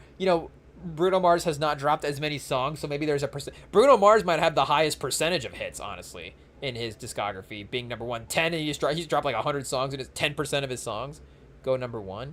Hey, I don't know if that's the appropriate method or not, but again, he's only dropped like 40 songs in his entire career. I guess the percentage just really went up. But either way, I would still say that Rihanna probably is her hits are better than Bruno Mars's hits. I don't even know if I know what 10 songs, but like Grenade, was Grenade a #1 hit for Bruno Mars? Like, that's a fun song for when it dropped, sure, but I don't know if we're gonna, look back on that as one of the all-time greats, and I'd catch a grenade for you. Oh, my Cherie Amour, also #1 for our guy Stevie Wonder as well too. So yeah, I mean, again, Sir Duke, Superstition, Signed, Sealed, and Delivered. Like, hey, like, sorry to Rihanna, but that's pretty that's a pretty tough list to get past there. Rihanna #1 hits. We can get that list going as well too. SOS, Umbrella, Take a Bow, Disturbia, Live Your Life, Rude Boy, Only Girl in the World, What's My Name, ooh, chat, S&M, We Found Love, Diamonds, The Monster, and Work. I forgot about The Monster, chat. Ayo, what's the other one that she does with Eminem? Is The Monster the one I'm thinking? Oh, Love the Way You Lie. Love the Way You Lie didn't go #1. Hey, yo, that's another, that one is probably a bigger Spotify song than it is a Billboard song. Let's see where you go. Chart. Peak chart. Hey, yo. Love the Way You Lie. Peak chart placement. Let's see what we get here for a result. Probably another #2. #1. Eminem and Rihanna's powerhouse collaboration, Love the Way You Lie, was an absolute chart monster. #1 in 22 countries. Ayo, so wait, why is it not on the list here? Did I miss it? Did I miss it? We found love only on the world. Okay, chat. The Google AI is. It turns out it's wrong. It turns out it's wrong. It is what it is. I guess is it giving that to Eminem, but it's the features on here as well too that would count. So wait, Rihanna has how many features? How many are #1? Are we just breaking open the Billboard chart? I guess the thing was Drake passed Michael anyways, right? So he would only be tied with Rihanna at best. But hey yo, and I guess how do the songs where you feature together work in that type of argument? Because I guess if we take those off the list and then compare, I guess we could do the verses that way. Obviously, that would be more of a versus argument thing than it would be like a, maybe a chart situation. But yeah, we need "Love the Way You Lie" on here, chat. Hey yo, it is what it is. I remember there was one day at work where this song was playing, and one of the coworkers was like, "Oh, the playlist is really good today," and I was like, "This is the song that you're gonna compliment for all the songs that have been playing." I guess I don't remember if that day specifically the playlist was good, but I just remember them being like, "Oh, I guess "Love the Way You Lie," in the middle of the day at a restaurant is really, you're really hitting the spot. Hey, yo, chat, the double entendre there. But, I guess musically really hitting the spot. Hey, yo, what's it? Next time I'll put my fist through the driveway. Whoa, hey, it's like, okay. I almost wanted to stop and be like, is everything okay? Like, what's going on? Like, why is love the way you lie? So, being so, in the moment, relatable, I guess is the concern. But do we have lyrics here, chat, for "Love the Way You Lie"? Hey yo, it is what it is. It is a bit of a tough listen, I'm gonna tell you. I mean, it just starts off with just gonna stand there and watch me burn. So you just kind of sing that casually these days, but that's definitely tough if you visualize it. And then just Eminem just ripping through just hate and suffering this entire time. It is what it is. I can't tell you what it really is. I can only tell you what. I mean, it's just like, Eminem sometimes is really going for it, chat. It is what it is. I'm gonna write this song from the perspective of it. It's like, okay. Is it a little sometimes like the? I guess we're not gonna. What are we gonna attack Eminem here on the pod? Eminem's gonna write a diss track on the REMINGTOM pod. Hey, what's he gonna call it, Chad? The REMINGTOM. I guess we don't even know what the Eminem. That's how clever he's gonna be, right? We don't even know what it is. But hey, yo. What can he possibly diss about us, Chad? Nothing. But I guess I don't know. We'll have to see what creative angle Eminem, Marshall Mathers whips up when he disses the REMINGTOM pod. But yeah, it's just it's a little definitely wrote from a lot of perspectives back in the day. That is for sure. And right before I'm about to drop, she resuscitates me. She even hates me, and I love it. Wait, where are you going? I'm leaving. No, you ain't. Come back. We're running. Here we go again. So insane, because when it's good, it's going great. I'm Superman with the wind in my back. She's Lois Lane. But when it's bad, it's awful. I feel so insane. I'm snapped. Who's that dude? I don't even know his name. Oh, it has been. I'll never stoop so low again. I guess I don't even know my own strength. Hey, yo, chat. Hey, yo, it is what it is. Again, it's just a character Eminem's playing in this song. That's all it is. If you ever love somebody about you can barely breathe when you ever with them, and neither one of you know what hit them. You get but now we're back. A warm, fuzzy feeling. Yeah, them chills used to get them. Oh, you see both sides of the equation there. Chat, now you're getting sick looking at him. Hey, yo. Oh, chat, we're back again. You swore you never what? You never do nothing to hurt him. Never, now you're in each other's face, spewing venom in your words. Now, when you're spitting them, you push, pull each other's hair, scratch, claw, and bite them. Oh, throw them, pin them, so long moments. Oh, chat. Oh, no. Oh, it's the rage. It's the rage. That's the culprit. It controls you both. Oh, chat, this is just very uplifting. So again, this song was #1 in the nation, in 22 countries. So they say you're the best to go your separate ways. Guess that's the that. Oh, chat. Hey, yo, wait a second. We can't even read this. It is what it is. So they say you're best to go your separate ways. Guess that they didn't know, cause today that was yesterday. Yesterday is over. It's a different day. I mean, what is happening? Eminem, what a bar. Hey yo, I can't even process what that sentence is. Guess that They don't know ya, cause today, that was yesterday. Yesterday is over. It's a different day. Sounds like broken records playing over, but you promised her. Next time you'll show restraint. You don't get another chance. Life is no Nintendo game, but you lied again. Hey, yo, now you get to watch her leave out the window. Guess that's why they call it window pane. Hey, yo, chat, window pane. Oh, man. It is what it is. There's just a lot of window pane in this song. Oh no, a third verse from Eminem. Your temper's just as bad as mine. You're just the same as me. Come back, it wasn't you, baby, it was me. Maybe our relationship is crazy as it seems. Maybe what and I forget like his cadence in this song as well too. Where he's like, and what happens when a tornado meets a volcano? That's when all love is walk you go through. I guess it's a little bit different than that. But it's like this is like the ultimate version of Eminem just like enunciating his words in his lyrics. Is love the way you lie. He is really pronouncing everything in here.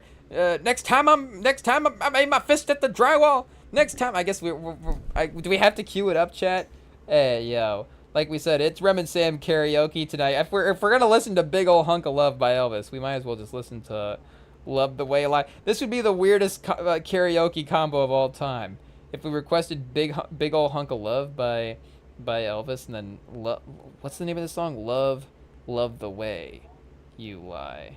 Hey, I Love the Dough, chat. Spotify just keeps wanting to recommend I Love the Dough. It's like, no, listen to this one instead. It's yeah, that probably would be better. I Love the Way. Oh, I Love the Way. That's because I have it. Love the Way You Live. Okay, I Love the Way You Lie. Hey, yo, let's gonna see what we got here. The Rihanna hook is great, but we need the. Where you going? Where you leaving? I ain't going. I ain't running. Where you going again? I guess maybe we need to work on our Eminem impersonation, chat. But I'm Superman. You Lois Lane with the wind to his back. We need to just really commit as well too. Has anybody committed ever to a verse than Eminem? It really might be. I guess Kendrick is honestly up there. Kendrick is up there, and I do like when Kendrick performing. I don't know if we can we do an impersonation of Kendrick performing real quick, because I love Kendrick when Kendrick's dancing. Because I just saw one of, was this Reese? I don't know if this was like a clip that somebody just posted, if this was a if this was a clip somebody just posted, like if this just happened, or if this was something that somebody was re-queuing up. But it was him being introduced at LA at a Playboy Carti concert, when he's, I guess, doing a good credit. And it just anytime he does the dance move, he does like the arm thing where he's doing like this. He does it at the Super Bowl as well too. And I just, when Kendrick gets to dancing and he's like, I guess what's the good credit verse? He's like, I carry the weight, I'm Luka Doncic. I guess we gotta do the arm dance. Can we find the clip of Kendrick performing at the Playboy Carti concert? Let's see what we got here. I don't know if Playboy Carti is still on tour. So that's where I don't know. But Kendrick Lamar, good credit, Los Angeles. Let's see if we can find this video here. Made a surprise appearance. Yeah, when was this? 7 months ago. Okay, so this was not recently, but I guess somebody just re-uploaded it. Somebody's trying to make content off of Kendrick Lamar. What's going on? Yeah, October. I was gonna say I don't think that Playboy Carti's tour is still going, but. Let's see, is this the camera angle? Hey, yo, chat. I guess, light warning here real quick. Hey, yo. Hopefully we didn't just, knock out all of our fans with the strobe lights here. But, hey, yo. Well, we're complaining about the lighting setup at Playboy Carti's concert? No, what are we doing? I guess we're not even paying attention. Is Kendrick even out here yet? Hey, yo. Oh, there he is, chat. Yeah, there we go. There it is. There's the dance move. We didn't have the rhythm right at first. It's a little slower. It's more like this. We're calling this the Kendrick Lamar, chat. If you're ever at the club and, the old move was the hitch. Will Smith told us in Hitch, just kind of keep it right in here, just back and forth, nothing too crazy, right in the pocket, but we have to upgrade. You can add in a Kendrick Lamar arm twirl if you need to. I don't know if you do a double arm twirl, it gets a little crazy. The thing is he has the microphone, so, he can occupy one arm as well.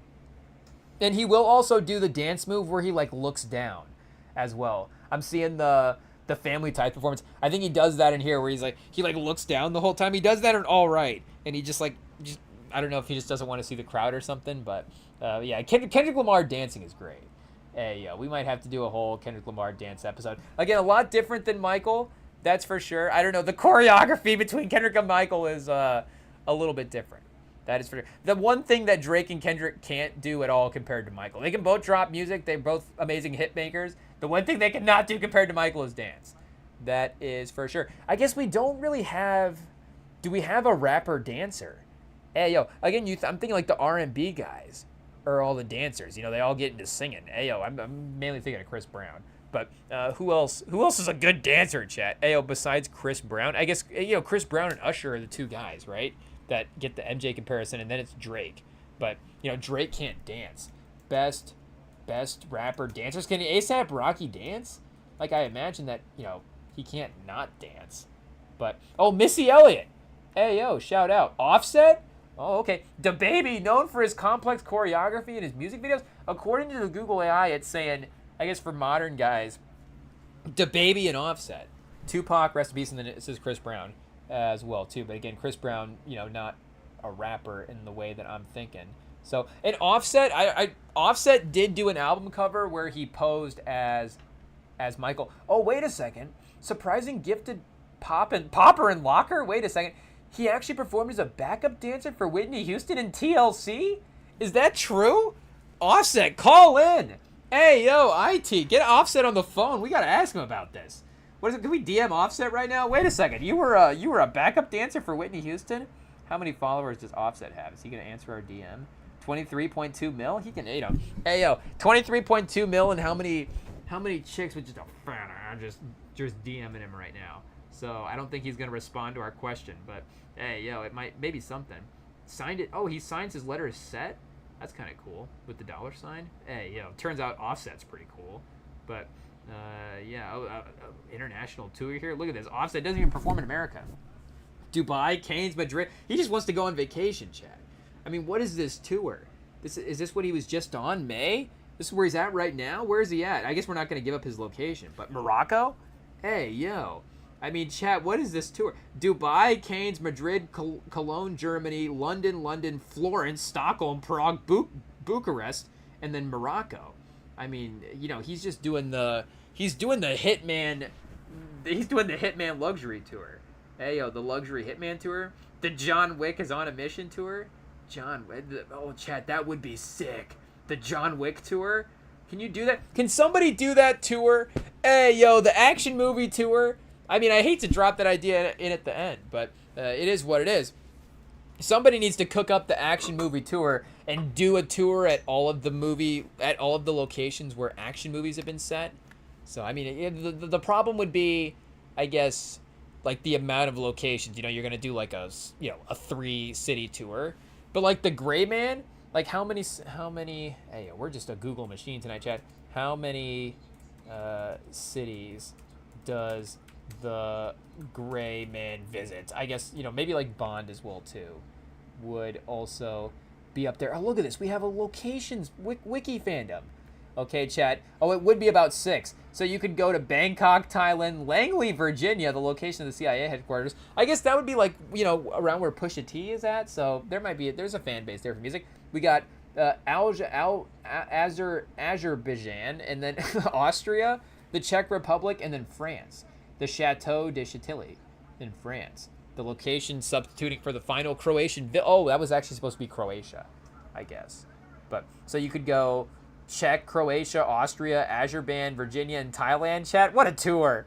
Hey, yo, maybe a different movie. I'm not sure. But I feel like that there's some good locations. The Fast 6. Oh, chat. Fast 6 locations. Let's see what we got. Because that starts off where they're driving around in the... Oh, chat. Hey, yo. That's one of the great opening scenes of all time. What do we got? London. Oh, London and Liverpool. Not a hot start. The Canary Islands is, I think, where they opened the movie at, though, and that would be great. Glasgow, it'd be cool for sure. And then Los Angeles. It's, pretty basic, I guess. We go London and Los Angeles. Real groundbreaking tour here that we're developing. But the Canary Islands, there definitely has to be something there. Maybe that is the next evolution for Drake, chat, like a private luxury hotel residency. He is really obsessed with the private hotels. Obviously, that was like there was a whole slide on the Rap TV Instagram page of just like, oh, here's every time that, or maybe it wasn't, maybe it was like some tourist board. It's like, here's every time Drake maybe was it fake? It might have been fake. I'm not sure, honestly, but it just shows you where he's at. That the man just loves shouting at a luxury hotel so much that I'm not surprised if at least once a song he had to mix it in there. I'm sure it's the formula. If Drake did use ChatGPT to write some of his lyrics, ChatGPT is gonna be like, well, I guess for every song we got to make sure to put in a luxury hotel reference, and he's got to have a little speaking intro part, and then a reference to, I don't know, some type of relationship in the past. But we could have we could probably develop a cool action movie tour. The John Wick. If you could do a tour where the John Wick club location, is that like a dream location, chat? Ayo, John Wick 2 club. We gotta spell right. Location. Here we go. Let's see. We got. It is filmed in Rome. The Baths of. Oh, is that what it's called, or is this what it's actually in the movie? Or is this what it's actually called? The Baths of Caracalla. Hey, in the film, the ancient Roman ruins are transformed into a massive subterranean concert venue. Oh, chat, where John Wick faces off against Cassian, aka Common. So if you're thinking about Red Circle, if you're thinking of the iconic Red Circle nightclub from the first John Wick movie, the exterior is filmed at the Surrogate Court in Lower Manhattan. The interior is filmed at the Edison Ballroom in New York City. So I think we're looking for the baths, chat. Ayo, because obviously, the one lady that he's going for, the target, is taken out in a bath. So wait a second. Are they like, what is the filming permit to take over this place? Like, what happens if your Bose speaker like blows out a ruin or something? You're like, hey, sorry, we had the aux turned up a little bit too high, and we were bumping humble on the aux, and the foundation of the ruin might have cracked. I mean, that would have been cool, I guess, for Kendrick. But imagine, like, I guess the history there would be crazy. What does that mean? Kendrick, destroying empires in multiple ways. Hey, But I for some reason that's what's the song? Oh, is it Mad City? I say there is the one song where where they're like packed into that one room and they're singing it. Hey, it might be. Let's see here. Mad City Club clip might be the one that we're looking for here. Yeah, the iconic reaction. Is this it? Yeah, I think this is it. He performs it live. Let's see if we got here. And it's great because of how packed in it all is as well too. Pause. Yeah, the low ceilings and stuff. Everything's shaking. Hey, we might mean that literally. Everything's shaking. But yeah, that seems like a fun time, chat.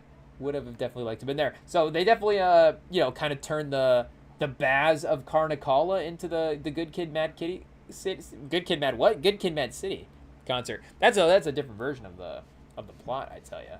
But here we go. Oh, here's an AI rendering of the Baths back in the day.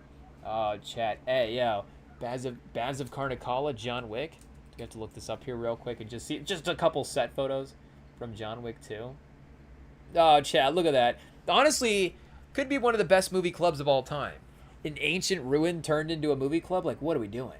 And I guess that would that have to be where the mafia does do their, they do have to do their partying. Because I don't know if they have to be some type of off-site location. So this is it right here? Do they actually film here? I don't know if they do actually. I'm going to say they don't film here because I feel like it's a little bit more opened up than that. But maybe they film in the exterior. I'm not sure. And then, they would film on the exterior and then they have the baths and then the stuff underneath and the catacombs. I mean, you could make all this stuff up and piece it together and, just say like, hey, this is what Rome is like. And, who are we to say? But yeah, I guess, well, are we going to do a pod live from the Baths of Caracalla? Oh, chat, that'd be sick. Hey, one last pod, go out. Our last pod ever will be from the Baths of Caracalla. Maybe not our last one. We could do a couple anniversary ones there as well, too. But, I guess we'll tomorrow night when are we gonna fly to the Baths of Caracalla for the game tomorrow night? I don't know, but we will be here. Game 7. Oh boy, we're nervous. Somebody at the gym, we had our Spurs hat on, and somebody at the gym was like, "How you feeling for Game 7?" I was like, we'll see. But no J-Dub is a good sign for San Antonio. Obviously, no AJ Mitchell as well too. McCain is off, then we'll be fine. So as long as we can stop Jared McCain, I don't know about that Shea guy, but as long as we can stop Jared McCain, hey we should be okay. So, go Spurs, go. We'll see you here tomorrow night. You can follow us on the YouTube here as we go live during the games, as we go live, just hang out as well, too. You can hit us up on the podcast feeds. You can hit us up on the Instagram at REMINGTOM if you want to send us a message over there. And we will be back, like I said, tomorrow night. Spurs Thunder, Game 7, chat. It's a Game 7. It should be a great one, hopefully. And we'll be here following along. You can hang out with us, and we will see y'all later. Peace.